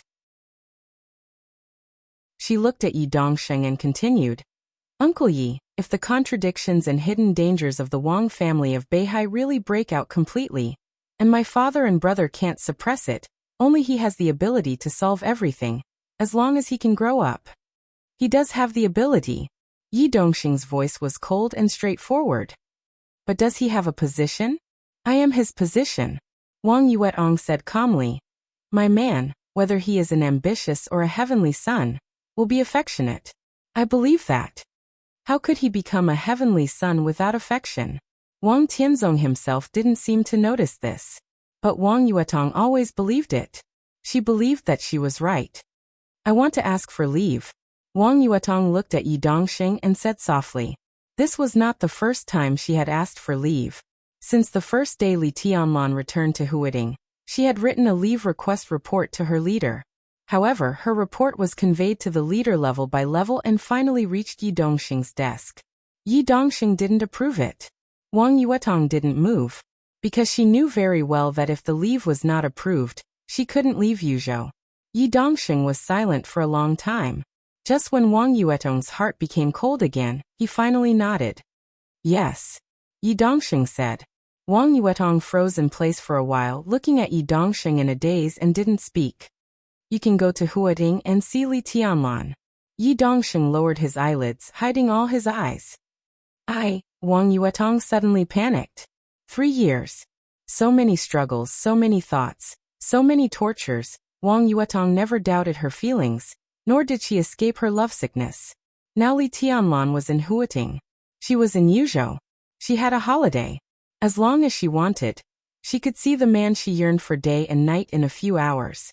But at this moment, Wang Yuetong's heart suddenly panicked. The positions of the Wang family of Beihai and the Li family suddenly became extremely sharp and clear. The scenes when they parted also began to reappear in her mind. Wang Yuetong was a little scared. She wanted to see Li Tianlan, but she didn't dare. She wanted to go to Huading, but she needed a reason. Yi Dongsheng took out an invitation and handed it to Wang Yuetong. This is an invitation for you. An invitation from Jiang Shangyu. Tomorrow night, he will hold a banquet on the Huangpu River. It's a summit meeting of the young generation. Li Tianlan will go. Wang Yuetong's breathing suddenly quickened. She suddenly felt grateful to Jiang Shangyu, because this invitation card was the reason she needed the most. She took the invitation with trembling hands, suddenly bowed deeply to Yi Dongsheng, and ran directly to the door. She staggered, not wanting to wait any longer. "Your father asked me to tell you something." Yi Dongsheng's voice sounded behind her, clear and steady. "Don't think too lowly of yourself. At least in his heart, you are nobler than anyone else." Wang Yuetong's figure was slightly stiff. She thought of the increasingly poor father-daughter relationship with her father in the past few years. Wang Yuetong's heart ached, and she directly rushed out of Nanqing Temple. Li Tianlan stayed in the Sky Academy for nearly a week. He didn't return to the director's compound in Wudong New area until Li Beitian, Su Chu, and Ning Qianqing's injuries stabilized. Dongqing Rushi had been living here. Zhou Yuanshan had returned to Zhongyuan. Dongqing Qiuqi was still working and hadn't gotten off work. So when Li Tianlan came back, only Dongqing Rushi and the golden retriever were sitting in the living room. Dongqing Rushi was reading a book. The golden retriever was quietly lying at her feet, staring at the cartoon on TV. No one knew what it was observing. Seeing Li Tianlan come back, the golden retriever directly rushed over and hung on Li Tianlan. Dongqing Rushi also seemed a little happy. "You're back." Li Tianlan nodded, caressed the golden retriever's head, and put it on the ground. He said, "The first group of elites of the Deep Sea Academy has already arrived at the Sky Academy. I heard about it." Dongqing Rushi poured a glass of water for Li Tianlan. Her eyelashes fluttered gently, and her bright eyes sparkled with a little smile. She was a little shy, a little proud, and a little clear and soft. "You seriously injured Gu Yunxia and defeated Song Xi. You're very powerful." Dongqing Rushi's voice was clear, and she said honestly, "I can't defeat Song Xi. Song Xi is indeed very powerful." Li Tianlan nodded. Song Xi was actually not difficult to deal with in a normal state. But once she went all out with the martial arts elites of the Wang family of Beihai, the combat capability that erupted in an instant was almost unrivaled in the thunder-shocking realm. Although Li Tianlan defeated her, he would not belittle her. Dongqing Rushi sat next to Li Tianlan, and naturally grabbed one of his hands and put it on her leg. Dongqing Rushi changed into a tight white jumpsuit today. Li Tianlan's palm could clearly feel the warmth and elasticity of her thigh, through a thin layer of cloth. His heart jumped uncontrollably, and then he said as if nothing had happened, "When are we going to meet them?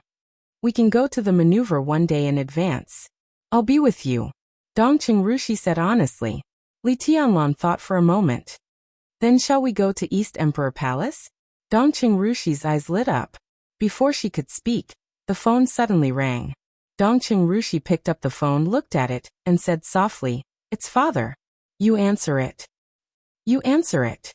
Li Tianlan shook his head. The enthusiasm of the Dongqing clan always made him feel that he could not bear it. But after that night, Li Tianlan felt that there was less and less room for him to dodge. He subconsciously looked at Dongqing Rushi's small mouth.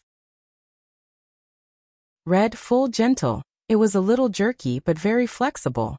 Li Tianlan's body felt hot. He picked up the water glass in front of him and took a big sip. Dongqing Rushi felt Li Tianlan's gaze. She blushed, picked up the phone and called Dad.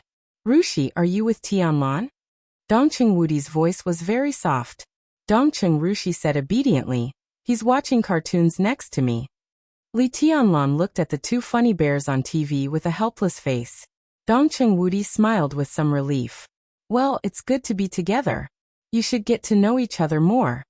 Dongqing Rushi said, "Dad, what happened?" Dongqing Wudi was silent for a while, and then said slowly, "Nothing, but in the final maneuver a month later, you should join East Emperor Palace. Tianlan has few helpers now." "Okay." Dongqing Rushi nodded without hesitation. "I'll discuss it with him." Dongqing Wudi smiled and hung up the phone. "What's wrong?" Li Tianlan asked subconsciously, but when he turned his head, his eyes fell on Dongqing Rushi's small mouth instinctively. Dongqing Rushi couldn't bear it. When she thought of what happened that night, she suddenly became a little ashamed and angry. "What are you looking at?" Li Tianlan also felt that he was very wretched. He coughed awkwardly and said, "Nothing." "What did the marshal say?" Dongqing Rushi hesitated and finally shook her head. "Nothing, just chatting." She finally decided to do it herself. Li Tianlan felt embarrassed and didn't ask more. Dongqing Rushi suddenly leaned over and kissed him on the face, then sat next to him. Li Tianlan's body trembled, and he subconsciously glanced at her. "Your heart is beating fast, and your eyes are strange." Dongqing Rushi bit her lip. "It's daytime now, night." Li Tianlan's mind went blank, and the heat in his body almost made him lose his mind. He gasped a few times, suddenly reached out, lifted Dongqing Rushi's chin, and looked at her small mouth and was about to kiss it. A burst of cold killing intent burst out from Dongqing Rushi in an instant. Li Tianlan froze and subconsciously loosened his palm. The clarity in Dongqing Rushi's eyes gradually disappeared, and she became confused, but the killing intent was getting stronger and stronger. There was a flash of thought in her eyes. Li Tianlan's face changed, and he narrowed his eyes. Now the one who woke up in Dongqing Rushi's body was undoubtedly Dongqing Yueshan. Dongqing Yueshan, whose eyes were a little confused, suddenly changed her face, and her beautiful face suddenly became red. She seemed to think of something, and her eyes suddenly became cold.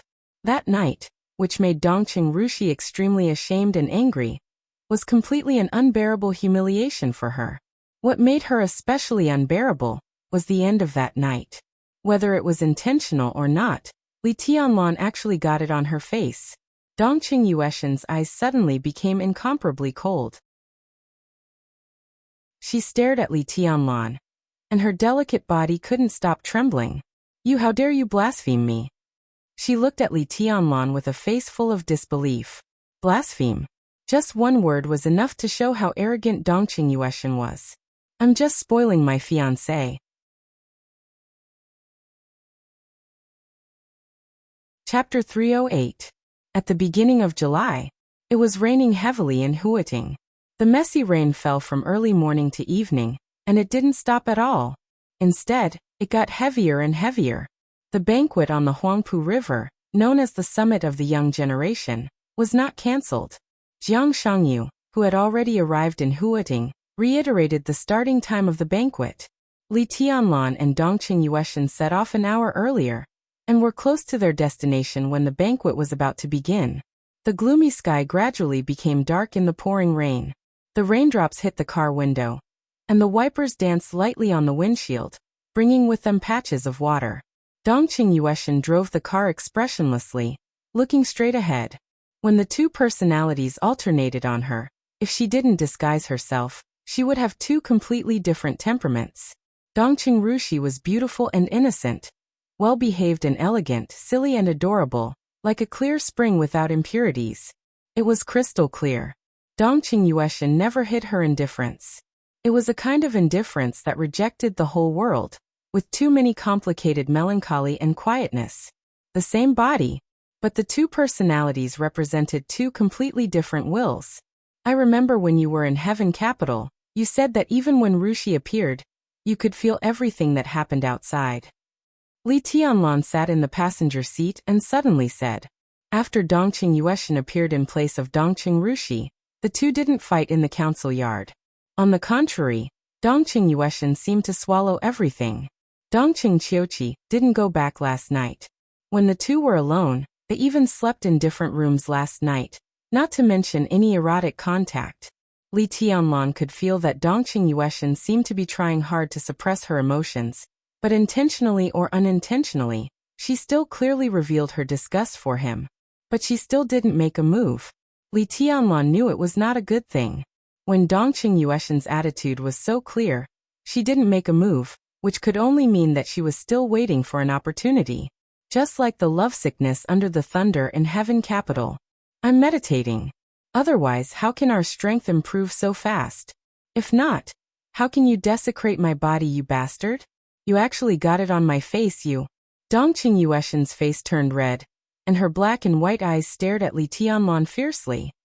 "You hate me," Li Tianlan said calmly. The anger on Dongqing Yueshan's beautiful face suddenly froze. Then she turned her head fiercely, gritted her teeth and said, "No, but I don't like you either." "I can understand." Li Tianlan nodded, It was easy to accept that there was a subpersonality behind the main personality that was obedient to him. But Rushi is my fiancée. I don't think that level of contact is too much. She is your fiancée and so am I. Dongqing Yueshan sneered and said, "But are you going to fulfill the engagement? If you're willing to marry me, I'll let you do whatever you want to me. I can even accept more extreme things, but are you willing?" Li Tianlan suddenly fell silent. "Look." Dongqing Yueshan sneered. Her crisp voice became a bit sharp, but it was still pleasant. "You just want to play with us. You're tired of playing with Dongqing Rushi's personality, so you come to play with me. After you're tired of me, you just leave? Why should I accept you? Rushi doesn't care if you have other women, but I do. Do you want to have sex with me? Sure, as long as you draw a line with that woman in samsara, you can have me at any time. Otherwise, don't even think about touching me." Li Tianlan couldn't give an answer. No answer. In Dongqing Yueshan's heart, it was already an answer. She sneered and also fell silent. Li Tianlan took out a cigarette. When he was fumbling for a lighter, Dongqing Yueshan had already thrown a silver metal lighter to him. Li Tianlan froze for a moment and said thank you. "Rushi went out to buy it a few days ago. No need to thank me," Dongqing Yueshan said coldly. Li Tianlan smoked silently and didn't speak. The atmosphere in the car was getting more and more depressing. After a while, Dongqing Yueshan finally couldn't help sighing and said, "Li Tianlan, what do you dislike about us? Do you want all of us in the Dongqing clan to kneel in front of you before you'll marry us?" "No." Li Tianlan's heart twitched fiercely. He took a deep drag on the cigarette and said softly, "The Dongqing clan is very good. I mean it. If the Li family was still at its peak, it would be okay for you to do this. But now that the Li family is in such a situation, you are still willing to treat me like this. I believe that no one can do this except the Dongqing clan. I am very grateful and touched." Then you, Dongqing Yueshan, who had calmed down a little, was a little confused. "You should have a good ending," Li Tianlan said slowly, "instead of following me to the unknown. If I marry you, I will tie the Dongqing clan to my side. You know the opponent I will face. If I win, the Dongqing clan will not benefit, at least not much. But if I lose, the entire Dongqing clan may be dragged into the abyss by me. Marriage may not have such a strong constraint, but once I accept the marriage, I will get the full support of the Dongqing clan." Li Tianlan's smile was a little bitter. At this moment, all the members of the Dongqing clan became clear in his mind. The kind and hearty Dongqing Hongguang, the silent but powerful Dongqing Wudi, the affectionate and gentle Bai Qingqian, the gentle and affable Dongqing Qiuqi, the lovely and beautiful Dongqing Rushi. They should have a good ending.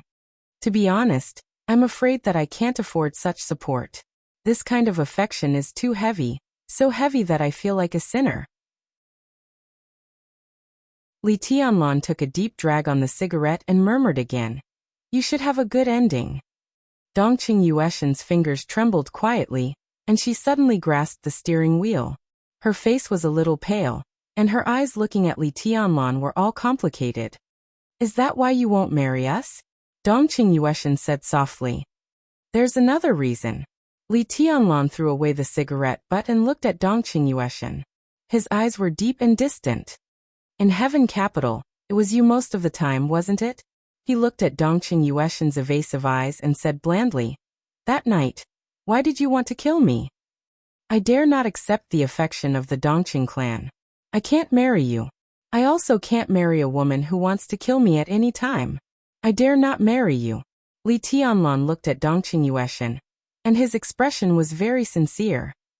"I'm very curious. Is it because of our engagement that you want to kill me? I didn't want to kill you. Are you still angry?"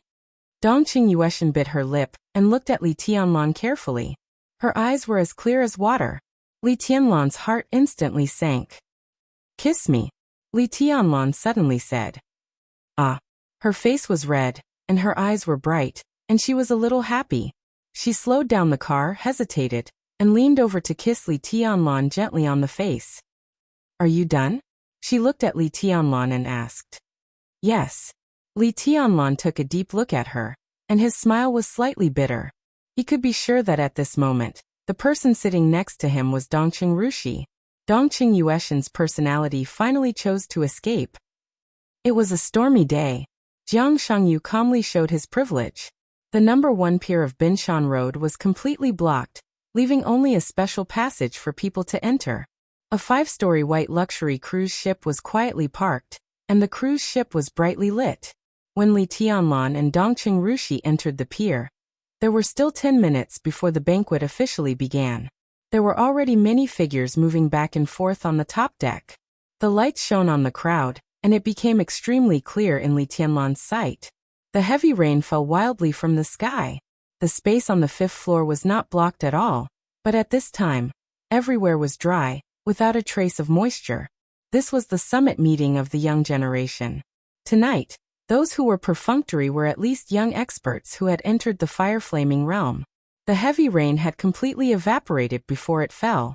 In the storm, dozens of fire-flaming realm experts stood there, and the space within 100 meters around the entire cruise ship was dry, without a single drop of rain, let alone on the deck of the 5th floor.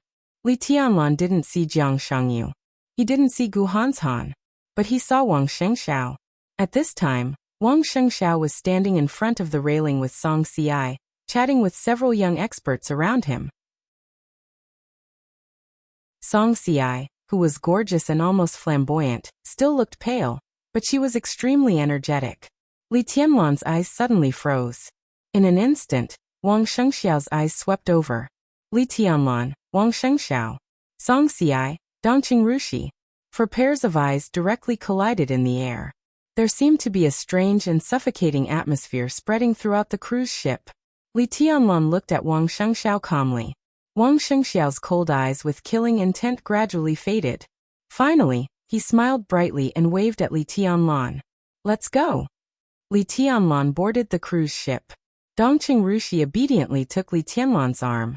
Today, she wore a long white dress, elegant, quiet, and beautiful like a fairy. The two walked side by side onto the cruise ship and went straight to the top floor. More and more people knew that Li Tianlan had boarded the cruise ship. Under everyone's different gazes, Li Tianlan and Dongqing Rushi went straight to the 5th floor. The 2 figures appeared at the top of the stairs. Everyone had different looks in their eyes. On the other side, Jiang Shangyu and Gu Hanshan had already walked over. Wang Shengxiao and Song Ci directly approached Li Tianlan. Most of the young experts with lower levels of martial arts were looking at Dongqing Rushi's hand holding Li Tianlan's arm, because this hand represented the attitude of the Dongqing clan. But the real top experts were looking at Li Tianlan. Wang Shengxiao's eyebrows twitched a few times. Gu Hanshan, who came over, raised his eyebrows slightly.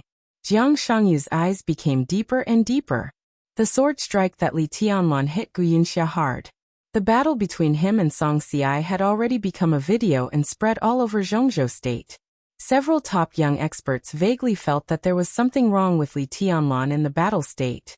But Li Tianlan, who appeared in front of them now, was normal and there was nothing wrong with him. No one knew what was going on, but at least no one would think that it was a problem with the video. Li Tianlan's eyes were looking at Song Ci, at her pale face. "You recover quickly." Li Tianlan smiled and said blandly. He could roughly know Song Ci's injury. Under normal circumstances, Song Ci didn't even have the ability to get out of bed, let alone appear here. With her injury, it was very likely that she wouldn't be able to recover her combat capability within a month. But now, although she was still injured, her injury was almost healed. This kind of recovery speed was not in line with common sense at all. "I've always been in good health." Song Ci took a deep look at Li Tianlan and said blandly, "I'll remember that sword strike. Next time, I won't let you succeed so easily." "Really?" Li Tianlan said blandly. "Do you think you still have a chance? As I said, I've always been in good health. I'll see you in the maneuver a month later." Song Ci's tone was cold. Li Tianlan smiled and nodded, saying, "Your body is really good, and your vitality is even stronger." Song Ci's face changed slightly, and she snorted. "In terms of physical strength, I'm at least stronger than you." Li Tianlan's smile froze. He narrowed his eyes and said nothing. Seeing his expression, Song Si and Wang Shengxiao's eyes lit up almost at the same time. I haven't seen you for 3 years, Your Highness. Welcome to Qingshan, Your Highness. A clear laugh sounded behind Li Tianlan. Jiang Shangyu strode over. Li Tianlan turned to look at Jiang Shangyu. It was true that they hadn't seen each other for 3 years. The last time they met, Li Tianlan personally sent Jiang Shangyu out of Heaven Capital. He almost died in the dense forest of Heaven Capital. This could be said to be a life-and-death feud. But Jiang Shangyu seemed to have forgotten this. His eyes were calm, and his smile was only sincere.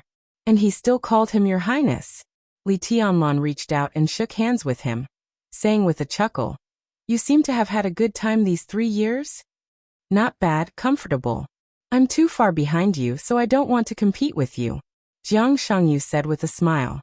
Li Tianlan took a serious look at him, a little surprised and a little vigilant.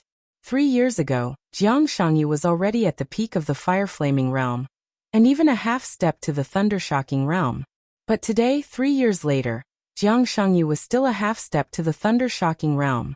His martial arts realm seemed unchanged. But vaguely, Li Tianlan felt that Jiang Shangyu was stronger than Song Si, who was at the peak of the thunder-shocking realm. You're modest, Li Tianlan said calmly. Guhan's Han had come over. Li Tianlan turned around calmly. At the same time, the last guest of the party climbed the stairs of the 5th floor alone.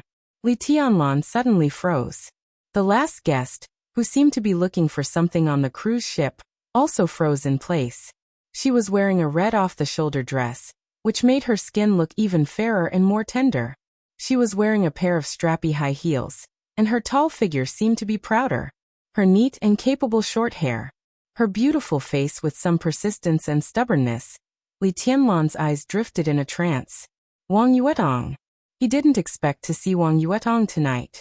And it was Wang Yuetong who was like a different person from 3 years ago. Wang Yuetong looked at Li Tianlan in a daze. The top floor of the cruise ship seemed to be quiet. Jiang Shangyu's expression didn't change, but a vague light flashed in his eyes. Under everyone's gaze, Wang Yuetong took a few steps forward on her own initiative. She walked up to Li Tianlan, and her watery eyes quickly glanced at Dongqing Rushi, who was holding Li Tianlan's arm. Then she took the initiative to speak softly. Senior brother Tianlan, are you okay? Li Tianlan opened his mouth. His voice was dry, but he was extremely calm. I'm fine. How about you? I'm not okay.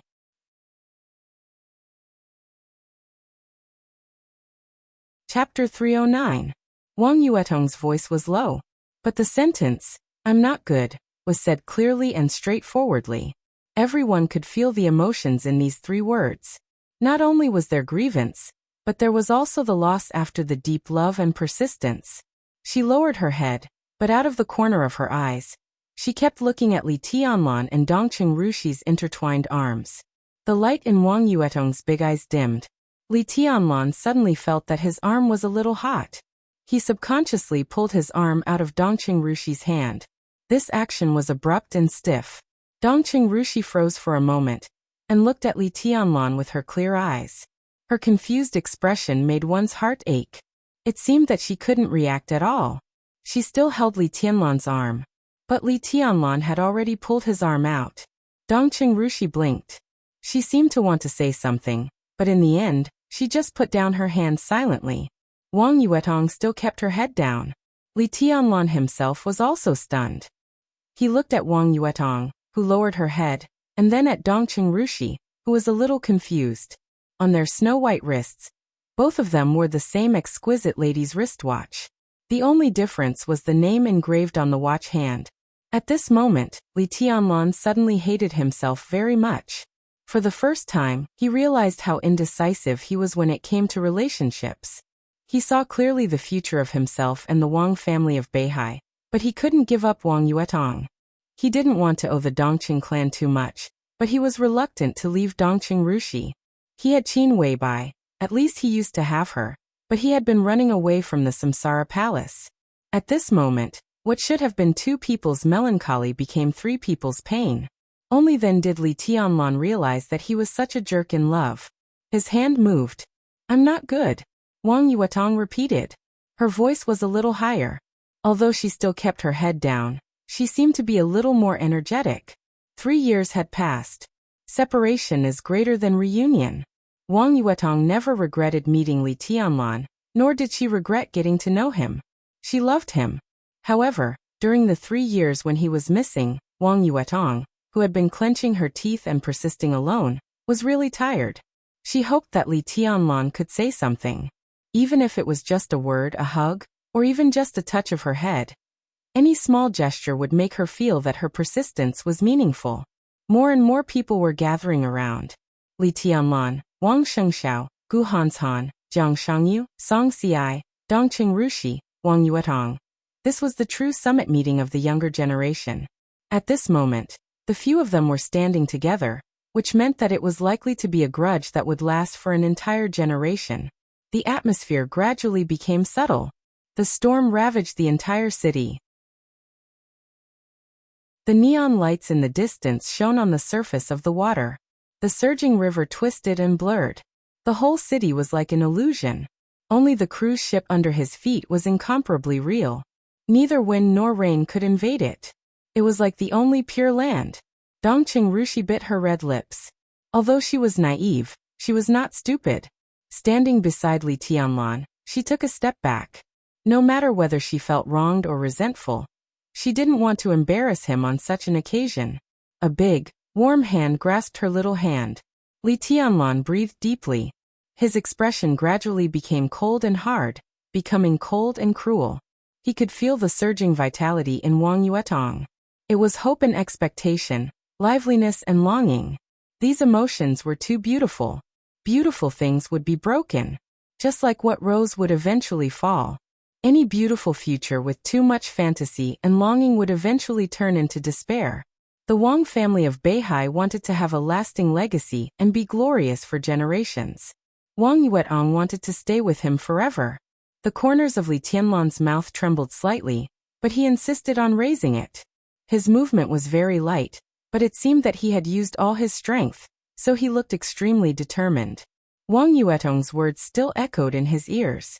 But he didn't want to respond. He held Dongqing Rushi's hand and looked at Wang Shengxiao. "See you in the maneuver," he said. At this moment, there was only silence left in Li Tianlan. The pupils of Wang Shengxiao and Song Xiai completely contracted in an instant. At this moment, there was no emotion in Li Tianlan's eyes. Only life and death. Li Tianlan didn't look at Wang Yuetong. He took Dongqing Rushi and walked to another corner. "I miss you very much. I've always missed you." Wang Yuetong's head was getting lower and lower. She didn't look at Li Tianlan's back, but said in a trembling voice. Li Tianlan didn't turn around. His footsteps paused slightly, and then he continued to move forward. This time he would never look back. Wang Yuetong didn't speak. She stood where she was with her head down. The vitality that had appeared in her was completely gone, and she was completely withered. A crystal tear flowed down from the corner of Wang Yuetong's eye and fell on the deck. Drop after drop, like beads with a broken string. It turned out that the answer to the end was so cruel. It turned out that the fantasy future was so cruel. Wang Yuetong's eyes were blurred in tears. She still remembered that sunny morning 3 years ago, when they first met in the entrance maneuver. She still remembered that stormy night 3 years ago, when Li Tianlan passed his body temperature to her. But her memories, her fantasies, and her perseverance were all in this storm tonight. As he turned around and left, Wang Yuetong stood quietly, covered her mouth with her hand, and trembled all over. Crack! Song Xiai stood beside Wang Shengxiao and directly crushed the wine glass in her hand. The sharp glass pierced through her hand, leaving wounds one after another. Beads of blood rolled down and merged with the red wine. Wang Shengxiao looked at Li Tianlan's back quietly. A sharpness flashed in his eyes. He took a step forward and was about to rush to Li Tianlan. Song Xiai calmly pulled his body. She threw away the broken wine glass in her hand, the red wine, and the blood on her hand. In a short time, the wounds on her hand caused by the glass had begun to heal. Song Xiai looked at Li Tianlan's back, and a touch of softness and appreciation quietly flashed through her silent eyes. "He's right," Song Xiai whispered. "Even though it's cruel." Wang Shengxiao took a deep breath. He barely suppressed the anger that had been out of control in his heart, and walked stiffly to Wang Yuetong. Wang Yuetong didn't look up, just stood in silence. "Let's go," Wang Shengxiao said softly. "A man like that is not worth it." Wang Yuetong didn't speak. All that flashed through her mind were the pictures of her and Li Tianlan. There were few pictures, but after they were fragmented, they were so complicated that they occupied every corner of her heart. Huading in early summer was still hot and dry even in the storm. The perfunctory young experts used their martial arts strength to evaporate the rain falling from the sky. Although the fire was not obvious, the temperature was rising sharply, as if they were in a furnace. Wang Yuetong felt very cold. This early summer was too cold. A piercing chill enveloped her body. She felt like she was in deep winter, like she was in the polar region, like she was in an ice cave. Her body was stiff because of the cold, like a statue. The wind and rain outside the cruise ship kept howling. Wang Yuetong's heart kept sinking with those fragmented pictures. It was like falling into the abyss forever. Li Tianlan took Dongqing Rushi to the corner on the top floor. The cruise ship was very big, so the corner was cold and quiet. There was no rain here. The rain evaporated by the heat wave turned into steam and rushed out of the cruise ship, mixing with the rain outside. Colorful halos appeared in front of Li Tianlan one after another. The halos were dazzling. So the large halos began to disappear. The scorching heat in the corner slowly dissipated and retreated. There was still no rain in the corner. Li Tianlan let go of Dongqing Rushi's palm and looked at the prosperous Huading in the storm night. Dongqing Rushi stood beside him obediently, but a small hand was quietly hidden behind her. Li Tianlan noticed her movement. She suddenly came back to her senses. "Did I hurt you?" he said softly. "No." Dongqing Rushi shook her head subconsciously and said a little quickly, "It's okay." She was not good at lying. Her big eyes blinked, and the small hand hidden behind her was shaking unnaturally. "Are you unhappy?" Dongqing Rushi stared into Li Tianlan's eyes and asked, "Is it because of me? Or because of her?" "Neither." Li Tianlan shook his head. He didn't know why. Because of standpoint? Because of fate? Because of choice? Or because of the future? These questions were big, and Li Tianlan couldn't give an answer. He was just unhappy. Dongqing Rushi walked over and gently pulled Li Tianlan's hand. She didn't know what to say, so she could only accompany him in silence. "I'm sorry," Li Tianlan said softly. "Did I make you unhappy too?"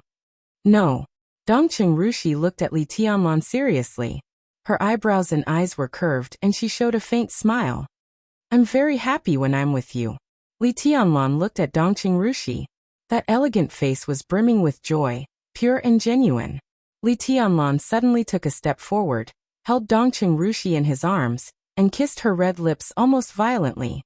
His kiss was wild and rough. Dongqing Rushi opened her eyes wide in shock. The two stared at each other at the closest distance, and they could even see their own reflections in each other's eyes. It was so clear. An intoxicating blush quietly climbed onto Dongqing Rushi's face. She blinked her eyes and closed them gently. She also put her hands around Li Tianlan's neck and responded to his roughness in a somewhat jerky but extremely gentle way. The banquet had begun in the center of the deck not far away. Jiang Shangyu personally opened the champagne.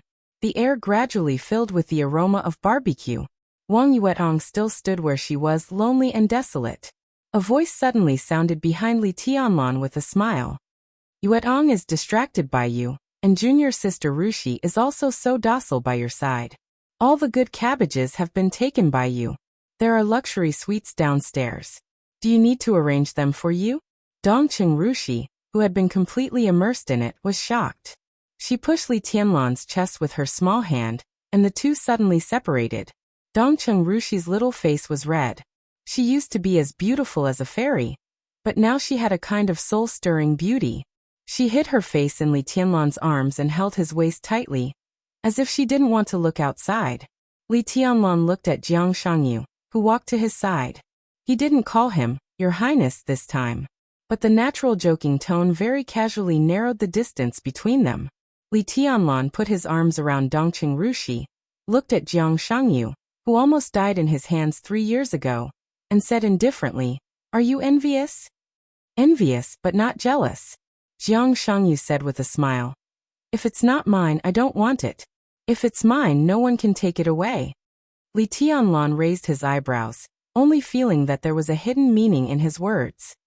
What happened just now, although you seem a little ruthless, can still be explained. Jiang Shangyu handed Li Tianlan a cigarette and said meaningfully, "You see, the princess is still standing there and hasn't moved. If you are willing to go over." "Is it meaningful?" Li Tianlan said calmly. "If I explain it, it will only make her more painful in the future." "Of course it is meaningful," Jiang Shangyu said with a smile. "If you can continue to entangle with her, it will be good for us. Because the Wang family of Beihai will not compromise, and neither will you. This gives us a chance." Li Tianlan glanced at him. "You? Me and Hans Han?" Jiang Shangyu said indifferently. Li Tianlan lit the cigarette that Jiang Shangyu handed over. "It seems that you have a good cooperation? You gave up the leadership of the 3,000 world. Are you willing to submit to Gu Hans Han? Not bad." Jiang Shangyu's smile didn't change. He was very shrewd. No matter how he felt inside, he always seemed to have a sincere and unquestionable smile on his face. "Hans Han is much stronger than me. He's willing to help me. I can't say that I'm under him, right? Maybe if I follow him, I can go higher. This is my chance and also the best choice." "Not necessarily." Li Tianlan shook his head.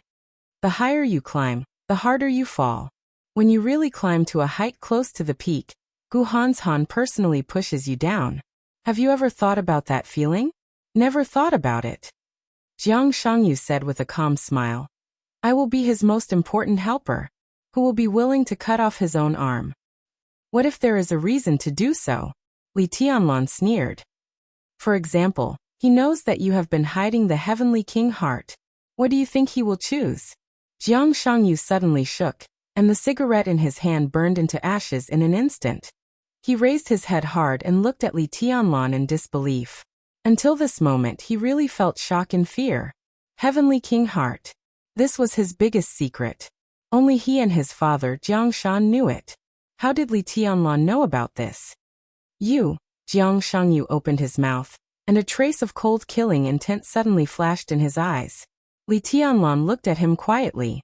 Even Dongqing Rushi raised her head from Li Tianlan's arms and looked at Jiang Shangyu in surprise. "Don't do it," Li Tianlan said slowly. "This is stupid and you are no match for me now." Jiang Shangyu looked at Dongqing Rushi, and then at Li Tianlan. His eyes kept wandering, and the killing intent was getting stronger and stronger. "Rushi can be trusted. She will keep your secret," Li Tianlan said. Dongqing Rushi suddenly smiled and rubbed her head against his chest. Li Tianlan's eyes were quiet and deep. Dongqing Rushi could indeed be trusted, but he knew that Dongqing Yueshan was also watching all this now. Jiang Shangyu had the Heavenly King heart. If this thing was used properly, it could bring Li Tianlan unimaginable benefits. But compared with these benefits, he paid more attention to Dongqing Yueshan. If he really married Dongqing Rushi, what would Dongqing Yueshan's attitude be? At this moment, Li Tianlan suddenly thought of a mysterious person. The heavenly son that existed but few people knew. Dongqing Huangtu. Li Tianlan knew the cause of Dongqing Huangtu's death. Qin Weibai told him that Dongqing Huangtu was finally killed by his beloved woman when he was besieged. If he married Dongqing Rushi, one day in the future, would Dongqing Yueshan stab herself in the chest like that woman? And the woman who killed Dongqing Huangtu that year, was it also because of the betrayal between different personalities? He had to test Dongqing Yueshan's true attitude. If the Lu family of Huiting was the first bait, then the secret that Jiang Shangyu had the Heavenly King heart was the second bait. Jiang Shangyu was still looking at Li Tianlan. Li Tianlan said that Dongqing Rushi could keep a secret, which meant that Li Tianlan could also keep a secret. "What do you want?" Jiang Shangyu narrowed his eyes and said faintly. His heart quickly calmed down. "Cooperation." Li Tianlan smiled. "At least our positions are not in conflict now. Don't deny it. You can't sincerely surrender to Gu Hanshan, and I also want to destroy Kunlun City. Simply from this matter, you are a pawn in my hand, and I can also be a pawn in your hand. No one will suffer. He paused for a moment, then continued. And you came here tonight to talk to me about this, right? Jiang Shangyu opened his mouth and said with a bitter smile. But I didn't expect it to be so smooth. At this moment, he suddenly felt relieved. The secret of the heavenly king heart was indeed enough to doom him eternally. But in Li Tianlan's eyes, he must have more important value. That was the basis of cooperation. And when Li Tianlan felt that he had no value, Jiang Shangyu was confident that he would no longer be afraid of Kunlun City and Li Tianlan. I like to be honest, Li Tianlan said blandly. And it's good for both of us. Okay. Jiang Shangyu smiled. If you can survive the final maneuver, I will cooperate with you. We can slowly discuss the details at that time. Tonight is not suitable. Are you questioning my strength? Li Tianlan's voice was a little strange. You are very strong now. I've seen your fighting videos. If I'm not wrong, your body is very flawed now. Jiang Shangyu said calmly. Your martial arts have reached the extreme, even far beyond your physical strength. Your body is very tight when you fight, which is enough to explain a lot. According to my estimation, in terms of pure destructive power, you can even surpass Wang Shengxiao, but your physical strength is not as good as any of us. Not to mention Wang Shengxiao. Even if Song Xi gives you a full blow, as long as she hits you, she can seriously injure you or even kill you. Li Tianlan looked at Jiang Shangyu and said thoughtfully, but I don't think she can hit me. You can't not make mistakes. And even if you don't make mistakes, what if you are besieged? Jiang Shangyu shook his head. He wanted to continue to say something, but suddenly found that the cruise ship was quiet. Jiang Shangyu turned around subconsciously, and his face suddenly became a little strange. In his sight, Wang Yuetong, who had been standing in the same place, moved. She saw Li Tianlan, and then without hesitation, she walked over step by step. Her footsteps were very light, but she was so brave. At this moment, Wang Yuetong had no dignity or pride, but she had an unprecedented courage and firmness. She could still move forward after being treated so coldly. This was courage in itself. For a moment, everyone was a little touched, including Li Tianlan. Wang Yuetong walked directly to Li Tianlan. Her eyes were red and swollen, but they were extremely firm. Dongqing Rushi hesitated, took the initiative to walk away from Li Tianlan's arms, and took 2 steps to the side. Li Tianlan took a deep breath. He looked at Wang Yuetong, his eyes calm and a little cold. Wang Yuetong came over, hesitated, and finally reached out and grabbed Li Tianlan's arm.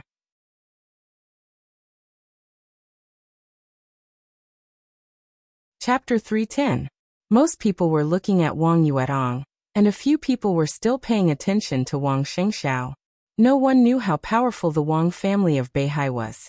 This behemoth that had been passed down for hundreds of years had always stood at the peak of Zhongzhou State, and the peak of the Dark World. This was a great family. Wang family of Beihai. This was something to be proud of. These 4 words represented dignity, honor, glory, and unfathomable. Wherever the people of the Wang family of Beihai went, they seemed to be the focus of attention. It was still the case. But the little princess, who could represent part of the glory of the Wang family of Beihai, lost her pride at this time. It was as if she had really let go of everything. Pride, face, and identity were all drifting away with the wind and rain.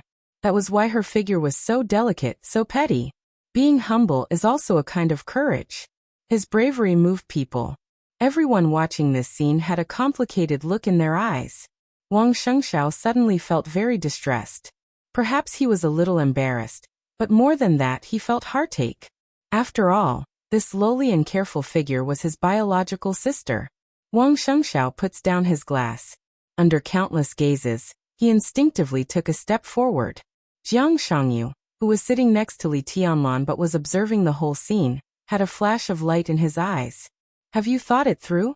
Song Xi asked softly behind Wang Shengxiao. She was also looking at Wang Yuetong, and her eyes trembled as Wang Yuetong walked. He shouldn't do this to my sister. Wang Shengxiao turned around and looked at Song Xi with a serious expression.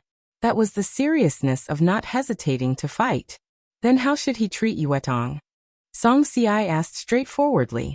The question was simple, but it stunned Wang Shengxiao. Li Tianlan was very sober. Therefore, he cut off his past with Wang Yuetong in an extremely cruel and even cold-blooded way, because this is the best way. It was also in the interest of the Wang family of Beihai. Wang Shengxiao could understand what he did. From his point of view, Li Tianlan's decisiveness was even more admirable than his indecisiveness. But looking at the scene in front of him, he somehow felt a little suffocated in his heart. Bastard! Wang Shengxiao gritted his teeth and said softly. Song Si smiled and gave Wang Yuetong a deep look. She came over and held Wang Shengxiao's hand. No matter what Li Tianlan did, he was a bastard. No one was wrong except for the fact that they shouldn't have met that spring 3 years ago. Let's go there. People from the Blizzard have asked me to meet them. They really want to be a member of your team. Let's not worry about Yuetong for now. Li Tianlan let Wang Yuetong hold his hand. His hands were cold. It was as if his heart, which had hardened, was only left with coldness. Let's talk. Wang Yuetong spoke again. With short hair and a long dress, she looked clean and delicate. There was a trace of pleading in her watery eyes. Li Tianlan's face was cold. He pulled back his hand and shook his head. I still have something to do. Wang Yuetong bit her lips, and her face grew paler. She held Li Tianlan's hand tightly and lowered her head. She did not speak or let go, but kept pulling Li Tianlan's arm hard, as if she wanted to pull him to another position in silence. Li Tianlan was in a trance. Wang Yuetong's little trick, which was similar to cheating, showed the tenderness of a girl. The scene in front of him seemed to be familiar. Li Tianlan's body did not move. He was as steady as a rock. It was a silent contest. It was as cold as a knife. It cut a piece of affection into pieces and dripped with blood. I'll go over there and have a look. Dongcheng Rushi suddenly said. I'll go back by myself later. Li Tianlan glanced at her and narrowed his eyes. Dongcheng Rushi's eyes were rational and cold, with a clear hint of mockery in them. She was Dongcheng Yueshan. Li Tianlan suddenly felt a little melancholy. He shook his head and said indifferently, It's up to you. Dongcheng Yueshan nodded and turned to look at Wang Yuetong. Wang Yuetong did not look at him, but held Li Tianlan's hand hard. Her beautiful little face was flushed. At first, she felt extremely wronged and resentful, but she still persisted with the courage of not giving up even if her head was bleeding. Bravery was a kind of power. It deserved respect. Dongcheng Yueshan sighed softly and turned to leave.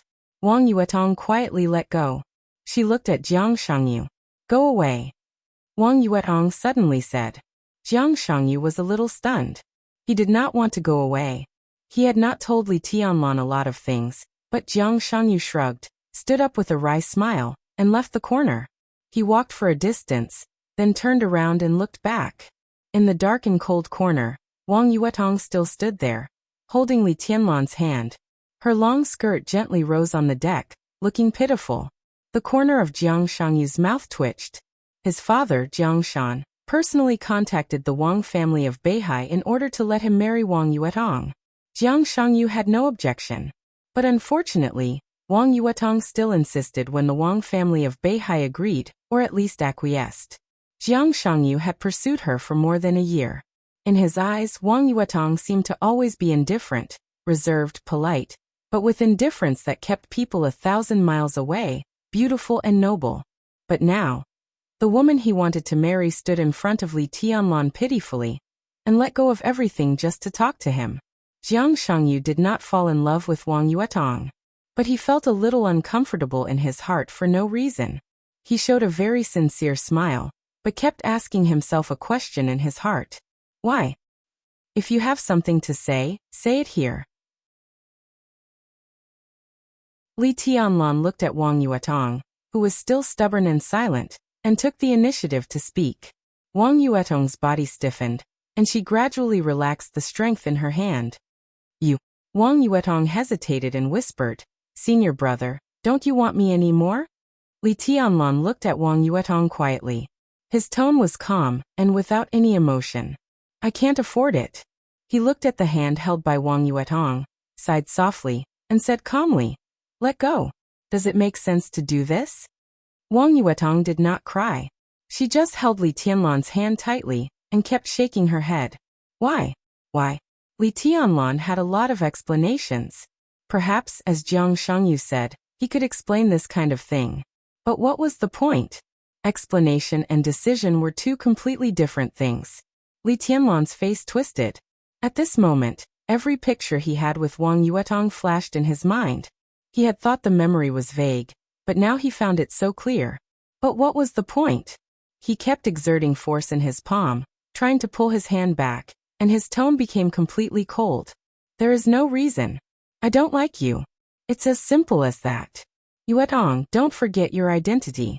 You are the little princess of the Wang family of Beihai. You are so noble. What you do now will only make me feel that you are cheap, and it won't change anything. Wang Yuetong's delicate body suddenly shook. In an instant, her face was bloodless, and her eyes were completely dim. She looked at Li Tianlan. Li Tianlan wanted to dodge, but he finally hardened his heart and looked at her. You think I'm cheap? Wang Yuetong's voice trembled a little. Yes, Li Tianlan said forcefully. Why are you so cruel? Wang Yuetong looked at Li Tianlan with empty eyes and murmured, because you are cheap. Li Tianlan tried his best to keep his voice from trembling. Go. I think we'd better not see each other in the future. The separation under such circumstances. If they met again, they could only be enemies. Enemies of life and death. Li Tianlan seemed to have a knife in his heart. The sharp knife kept cutting in the depths of his heart, cutting his feelings into pieces. It was so painful, but so hearty. Enemies. That was the most correct relationship between him and Wang Yuetong. Hatred could bury all the pain. Li Tianlan suddenly wanted to laugh. He kept his mouth shut and looked at the river attacked by the heavy rain in the night, with crazy eyes. Wang Yuetong finally let go of his hand.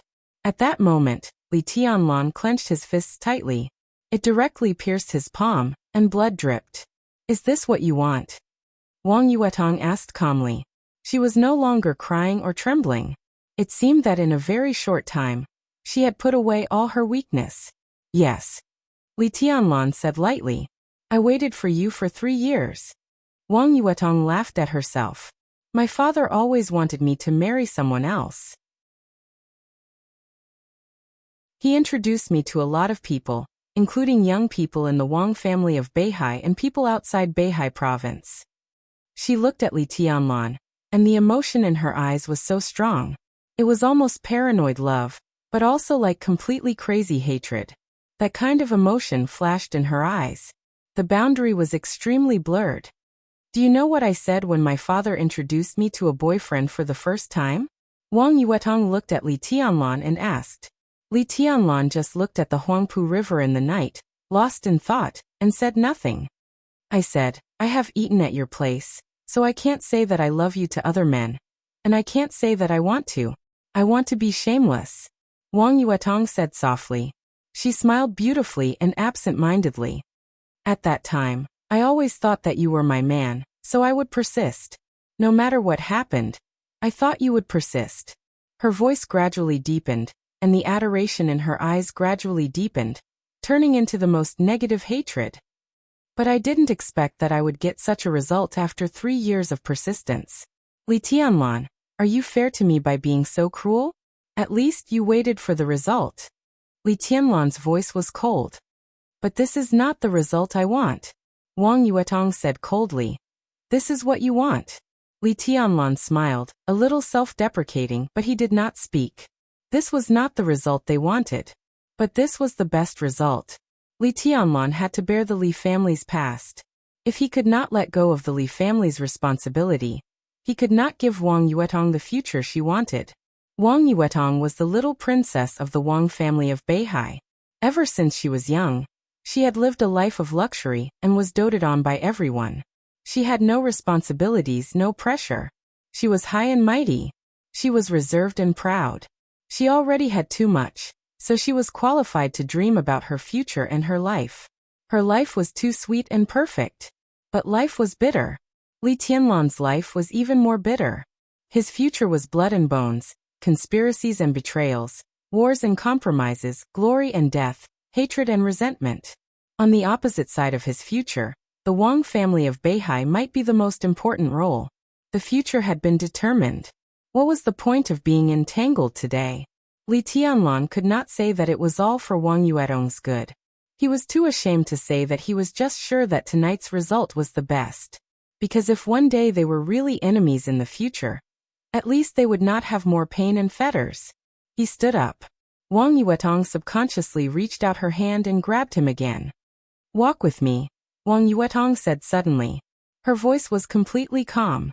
"No matter what happens in the future, at least tonight, I want to give myself an explanation." She paused, but the sound of a broken heart rang clearly in her ears. "After tonight, we are enemies." Li Tianlan was silent for a while and said in a hoarse voice, "Okay. I want to get out of here." Wang Yuetong pointed to the river. Li Tianlan said yes, held Wang Yuetong in his arms, and directly rushed into the sky. Tonight's banquet meant nothing to him. It was the same for Wang Yuetong. Everyone saw the two people rushing into the sky without saying goodbye. Jiang Shangyu's eyes flickered for a while, but he said nothing in the end. And in another corner, Dongqing Yueshan stood alone in silence, looking at the direction where Li Tianlan left with a complicated look in her eyes. She could feel everything tonight. She could also know Li Tianlan's indifference to Wang Yuetong. Because the Li family and the Wang family of Beihai were irreconcilable. Dongqing Yueshan suddenly heard a sentence. That was Li Tianlan's evaluation of the Dongqing clan. "You deserve a good ending." Dongqing Yueshan looked at the night sky in a trance, and her mind seemed to be completely lost. The heavy rain by the river receded. Li Tianlan's figure landed. The curtain of rain quietly disappeared, turning into a pure land. He let go of Wang Yuetong in his arms. Wang Yuetong took the initiative to hold his arm very tightly. Li Tianlan walked forward in silence. The two snuggled together, like a couple in love. But at the end of the road, there was parting. "I know you don't want me to be stuck between you and the family," Wang Yuetong whispered. "Part of the reason," Li Tianlan said slowly. "But I don't want to be stuck between you and the Wang family of Beihai. Since it's not suitable, don't force it." This was an unavoidable problem. At least for now, neither Li Tianlan nor Wang Yuetong was qualified to solve the problem. "I dare to face it," Wang Yuetong said blandly. "But you dare not." Her tone was a little mocking, but her arm around Li Tianlan was getting tighter and tighter. "I didn't expect that the man I fell in love with would be a coward." Li Tianlan was silent for a while, and then said self-mockingly, "Your taste is really bad." Wang Yuetong suddenly stopped. She pulled Li Tianlan and forced him to stand in front of her. "You really don't want me?" she asked softly. Li Tianlan looked at her quietly and said blandly, "We're over." "Why is it over? Why are you doing this to me? Bastard. I don't want it to end." "Why do you want it to end?" "I don't agree. I don't agree." Wang Yuetong directly broke out. She beat Li Tianlan's body crazily and cried bitterly. Finally, she rushed up and bit Li Tianlan's shoulder. Li Tianlan didn't move or fight back. He just held her in silence and let her vent her emotions. After tonight, all the feelings would disappear. Only hatred would be left.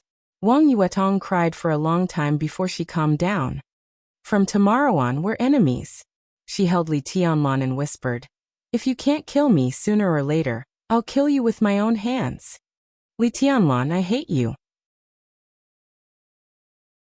Li Tianlan gently patted her on the back. "Oi, kiss me again."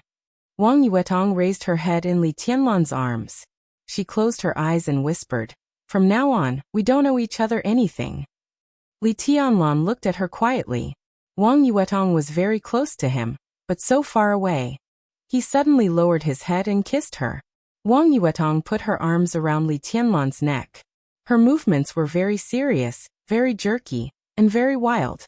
It was very fragrant and gentle, but with an almost desperate coldness. The heavy rain on the horizon gradually subsided.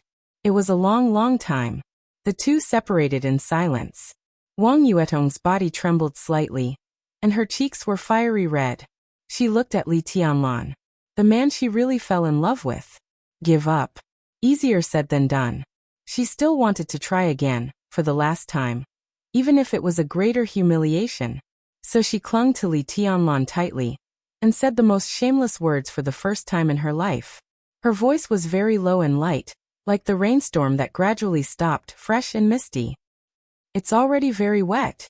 In an instant, all the suppressed emotions of Li Tianlan completely collapsed. He suddenly growled and held Wang Yuetong in his arms. Li Tianlan's body leaned against a car.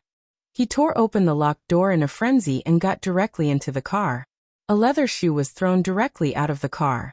There was an exclamation in the car whose door was destroyed. Wang Yuetong gently held Li Tianlan. She was crying, but her smile was like a blooming flower, beautiful and unparalleled. At this moment, she finally confirmed her destiny. She got the man who owned her. It hurt, but she was very happy.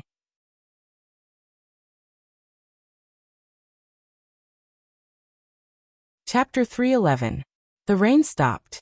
The night gradually receded, and there was a glimmer of light on the horizon. The morning sun leaped from the east to the sky, and the bright light shone on every corner of the city. After the rain, Huading became cold because of the moisture, and then was replaced by noise. The most prosperous city in Zhongzhou State began to recover, and gradually became noisy and bustling. The sun shone through the dark film inside the car. Li Tianlan and Wang Yuetong, who had fought almost all night, were sleeping soundly in each other's arms. The sun shone into the car, making it hazy. The scene inside the car was charming and ambiguous, and the scenery was boundless. The sun spread inside the car. The dry and somewhat hot light shone on Li Tianlan's face through the film. He frowned, struggled for a while, and finally opened his eyes. His eyes looked very sober, but deep in his eyes, they were all blank for a moment. The roof. The spacious and comfortable seat. The skylight was as bright as the starry sky. Everything in the car began to come into view. A warm and delicate body clung to him, as if afraid that he would disappear, and her hands were firmly around his waist. His consciousness seemed to be gradually waking up. Li Tianlan looked down at Wang Yuetong in his arms. The little princess of the Wang family of Beihai still had tears on her face, but her beautiful little face was indescribably rosy and delicate. The flowers were not withering. Even in her sleep, Li Tianlan could still feel her peace and happiness. Li Tianlan was a little tired and confused. He sat up carefully, picked up the somewhat wrinkled coat, and covered Wang Yuetong. After a long while he sighed softly. He was not very comfortable. But after a confused and crazy night, the restless desire that had been piling up in his heart for 3 years gradually subsided, and the refreshment in his heart completely replaced the physical discomfort. Li Tianlan raised his head and looked out of the window. Outside the window, Huading was prosperous and bright. The sun was reflected on the Huangpu River, and the river was shining. The cruise ship was moving on the river, busy and quiet. Li Tianlan looked around. On the left side of the car were skyscrapers rising from the ground. Pedestrians hurried in and out of the buildings, which seemed to drive the rhythm of the whole city. In front of the revolving door of a silver building facing the car, a quiet girl was standing there with a folder in her arms, as if waiting for someone. The girl was dressed in a formal white-collar outfit. She was quiet and well-behaved, very attractive. Li Tianlan thought the girl looked familiar, but he couldn't remember who she was or where he had seen her. He subconsciously moved his body. As a result, Wang Yuetong, who was still asleep, also moved. She leaned over like a kitten and wrapped her arms around one of his legs. The insides of their legs were still stained with some blood. It was the purest dark red. Li Tianlan finally came to his senses. He reached out and pinched Wang Yuetong's face. Wang Yuetong's skin was so delicate that he couldn't bear to part with it. So he pinched it again and whispered, "It's dawn. Get up." No. Wang Yuetong slapped Li Tianlan's palm away in a daze and pouted subconsciously. "If we don't get up, we'll be surrounded.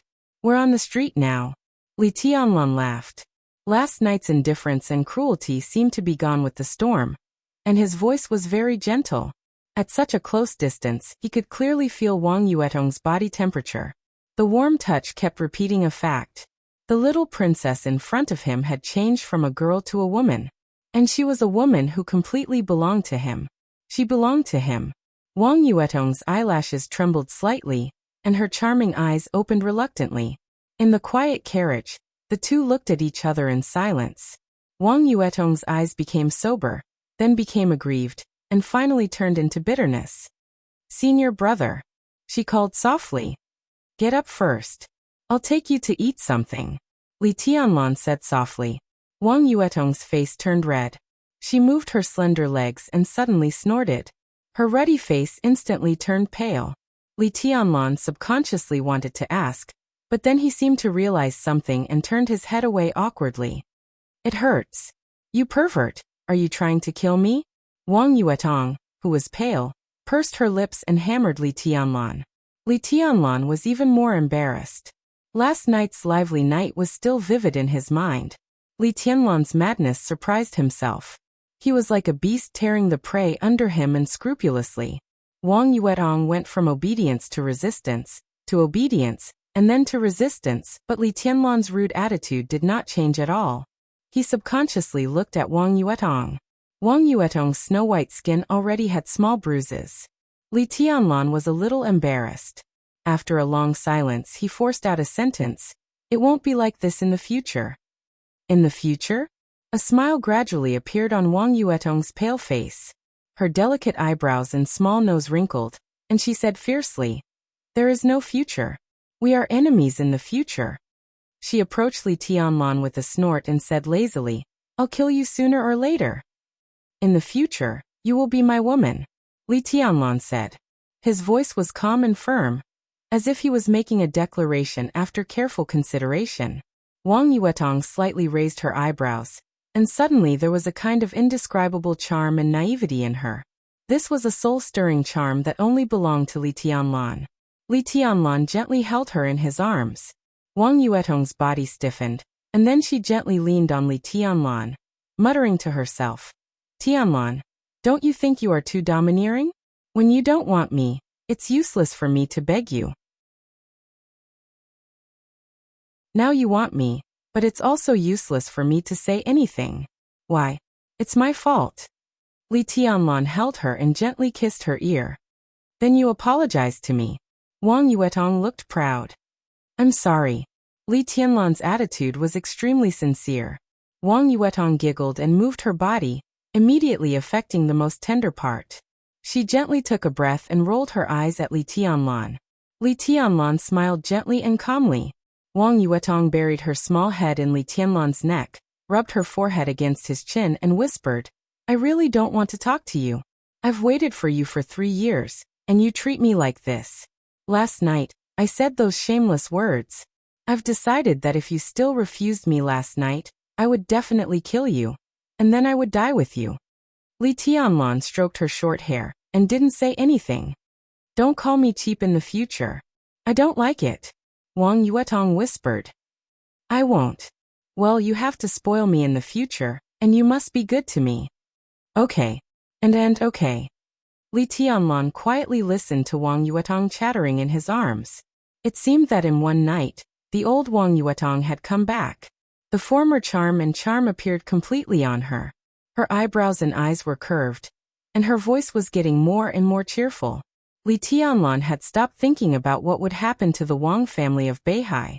The grievances between him and the Wang family of Beihai might be irreconcilable, but at the very least, Wang Yuetong should not bear them. Li Tianlan didn't know what would happen to him and the Wang family of Beihai in the future. But in the future, as long as Wang Yuetong didn't take the initiative to let go of his hand, he would continue to insist. His decision might be wrong, but wrong was wrong. Wang Yuetong, whose physical strength had been completely exhausted in last night's battle, began to struggle after a while.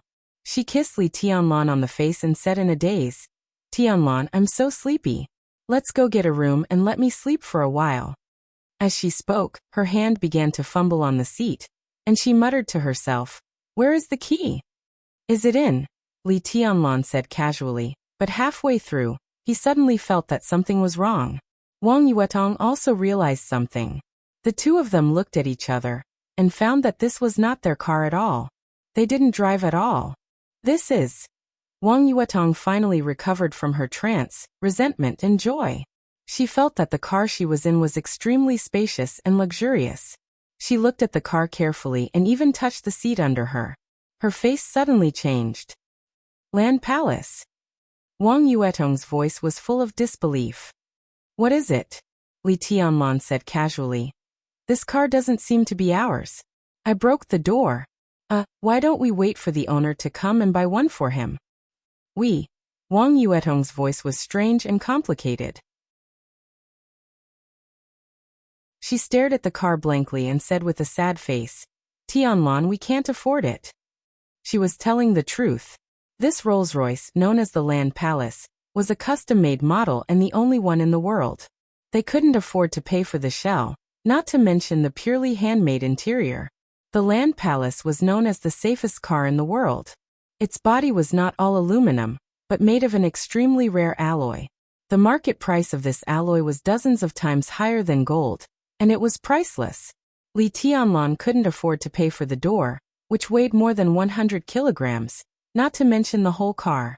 As for Wang Yuetong, who had almost fallen out with her family in recent years, she had no extra pocket money. The most important thing was, Wang Yuetong recognized this unique Rolls-Royce in the world, and naturally knew who the owner was. She had been in this car before. Tianlan. Wang Yuetong poked Li Tianlan's leg with her small hand and whispered, Let's run. Don't let the owner find us. Here. She looked directly out of the window as she spoke, trying to confirm where they were. But as soon as she looked out, she suddenly froze. Outside the window, the quiet girl who had been standing in front of the silver building had come over with a tall and thin middle-aged man. She was jumping up and down very lively. Li Tianlan was also looking at the girl. The more he looked, the more familiar he felt. It's over, Wang Yuetong murmured to herself. The two, who looked like father and daughter, walked into the Rolls-Royce, known as the Land Palace, talking and laughing. The girl took out the key and opened the door. Bang! In the dull sound, the door, which was strong enough to resist the bombardment of missiles, was suddenly separated from the body and fell to the ground. The sound was dull. Li Tianlan reacted quickly and covered Wang Yuetong's body with his coat, and Wang Yuetong's ragged skirt in an instant. Wang Yuetong was already stunned. At the same time, the father and daughter outside the car were also stunned. The girl looked at the car door that fell to the ground in disbelief, and did not come to her senses for a long time. Li Tianlan braced himself and looked at the familiar girl. He took the initiative to say, We are willing to compensate. The girl hesitated for a long time and finally saw Li Tianlan, who was almost naked, and Wang Yuetong, who was covered by clothes in the car. Her eyes suddenly widened. Yuetong? Li Tianlan. The girl's little mouth opened wide, and she looked like she had seen a ghost in the daytime. Xinyan, please don't make noise. Wang Yuetong shrank behind the clothes and whispered with shame. Xinyan. Li Tianlan suddenly came to his senses. Han Xinyan. He finally remembered who the girl was. What's going on?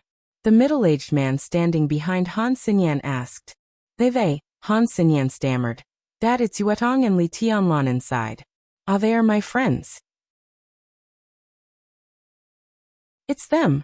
Li Tianlan, the middle-aged man murmured. Li Tianlan from East Emperor Palace? He took 2 steps forward. From this angle he could not see Wang Yuetong behind Li Tianlan, but it was enough to confirm Li Tianlan's identity. A strange smile flashed in the middle-aged man's eyes.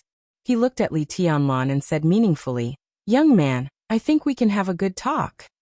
Sure. Li Tianlan nodded. But I need 2 sets of clothes. Han Xinyan shook her head subconsciously and curled her lips.